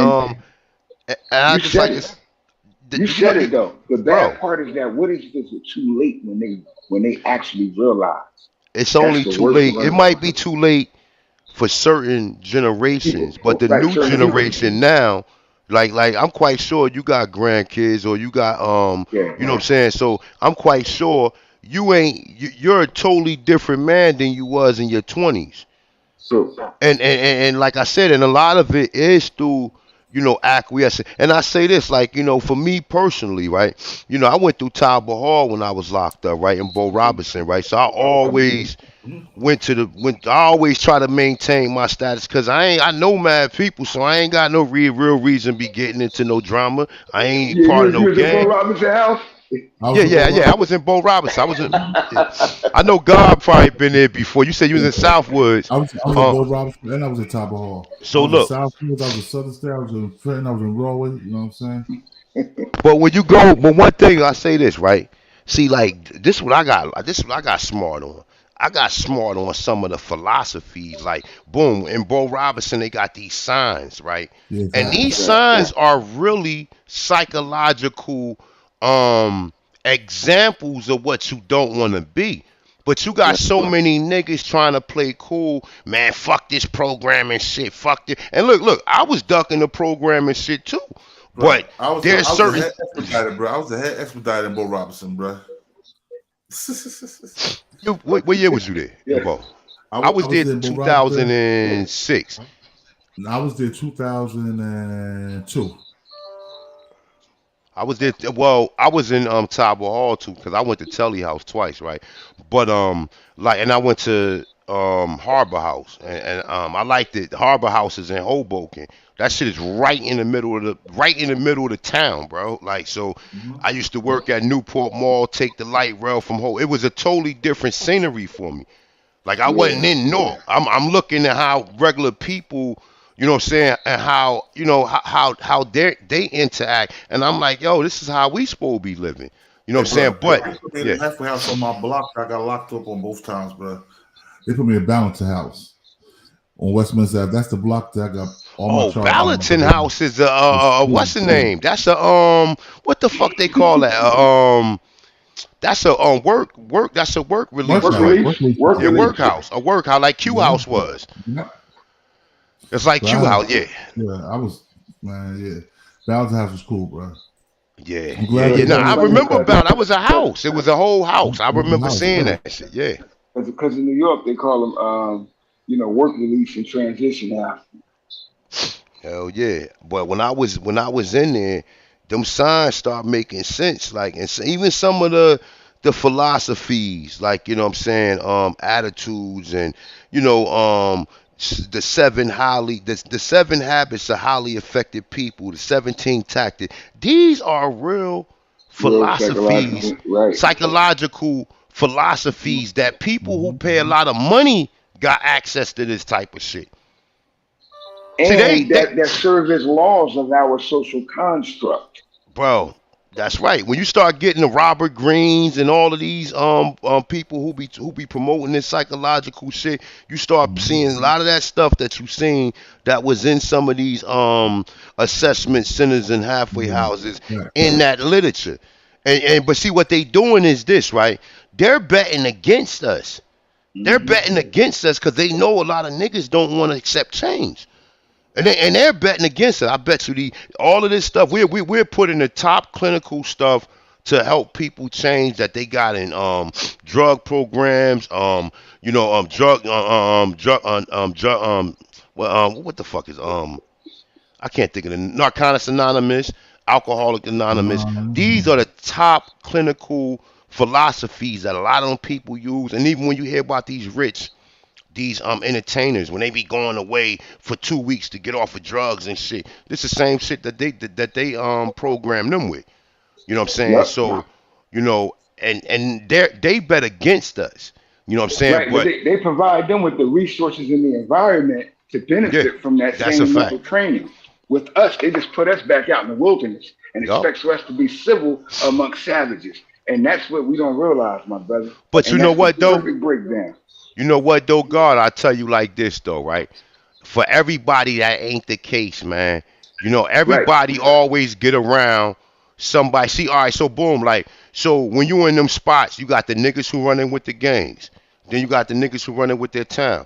Then you got the niggas who just stay to themselves and already realize, nigga, I'm out of here, nigga. I'm not coming back here. And you fools that saying you got another bid in you, sayonara, nigga. I want to be out there with the women. And whatever I need, whatever I need to do to achieve that, I'm gonna do it. You know what I'm saying? I'm gonna do it. You know what I'm saying? We all looked at the nerds in school and the niggas who became police officers and all this type of shit. Like, you know, I mean, like my daughter, like I would never let them join the army or law enforcement or none of that shit or whatever. But if I had a son, I might tell him to go to the army so he can learn some fucking discipline. You know what I'm saying? If I'm not a military-minded individual to install that into him. You see what I'm saying? So it's like the same way we went to prison, niggas go to the military. Right? Well, you should go to the military to prevent from going to prison. I mean, and that still what should be going on. Yeah, that's the way it used to be, bro. But yeah, and I you know it's deep, bro. I was giving a class, right, in the mentoring class. You know what I told the young brothers, man? Why don't y'all go? I said, why don't y'all join the military if you're not going to go to seek college or vocational training to position yourself in life? They said, nah, man, we're gonna go to war and get shot at. I said, yes. However, you got insurance for yourself, any children that you have education coming after you serve your term, and you out here getting shot and killed. Exactly, and you get a good pension too. Bro, it's different for us, Muhammad. One of the boys that I told that to, bro, guess what happened? Yeah. 6 months later. He went in and wrote. 6 months later, after I had that class with them and took him and two other brothers to a recruiter. 6 months later, bro, he was shot twice in the street fights. See? He got staples in his stomach. Probably got. Word is born. You ain't lying. I'm talking about 12 staples, bro, because he was shot through the back and it came out through the front. And I told him, I said, look, he telling me now, damn, I got shot for free with no medical. Yeah. And all I had to do was do what I was supposed to do then. You gotta go get charity care. You gotta go get charity care. But see, you know what it is too, Muhammad, is this, right? That you don't have enough strong men around you. A lot of these niggas out here that's still trying to be in their 20s and shit, trying to be cool and shit. You know what I'm saying? They're still keeping that persona. Like, you know what I'm saying? Like, I even, like, word up. I wear sneakers and all that shit, Jordans and all that shit, but I had to change my whole setup up, man. I had to start buying more mature stuff. I'm 47 years old. I don't want one of these niggas to think I'm one of their age. You know what I'm saying? Or think I'm their peer to where you going. Exactly. I'm commanding respect when you see me. Like, it's not even negotiable. You know what I'm saying? It's not up for the. And you know what's deep, God? I just told him earlier. It starts with self-respect. Yeah. I keep gaiters the same colors as my sneakers, the same as many. I got suits to match sweatsuits. I got jeans and all that other shit too. But I dress like a complete man, and I treat others as a man. And people see your mannerisms when you do your travels. They can tell that you ain't, they can't read you. See, a lot of motherfuckers is readable, and some other, you know what I'm saying, they can't read you, so a person really don't know how to approach you until they see you experience some type of characteristics to where you might be an approachable person. But I say this though, right? Like when I was locked up, I got my GED. They was offering that shit. I said, man, fuck this. I'm going to class. I went to class every day.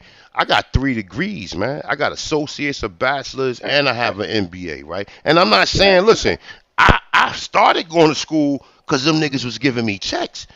I'm like, man, fuck, them niggas give me $3,000 every motherfucking semester, nigga. I'm there, nigga. Bro, look, and I went to Montclair. Bro, I went to Montclair State. I went to school to be a dietitian. I got an associate's in culinary, so I'm a chef. I used to teach at Hudson County Community College, right? And I used to get all the Jersey City kids coming in, and these little niggas was terrible. But nonetheless, though, I went to school to be a dietitian, right?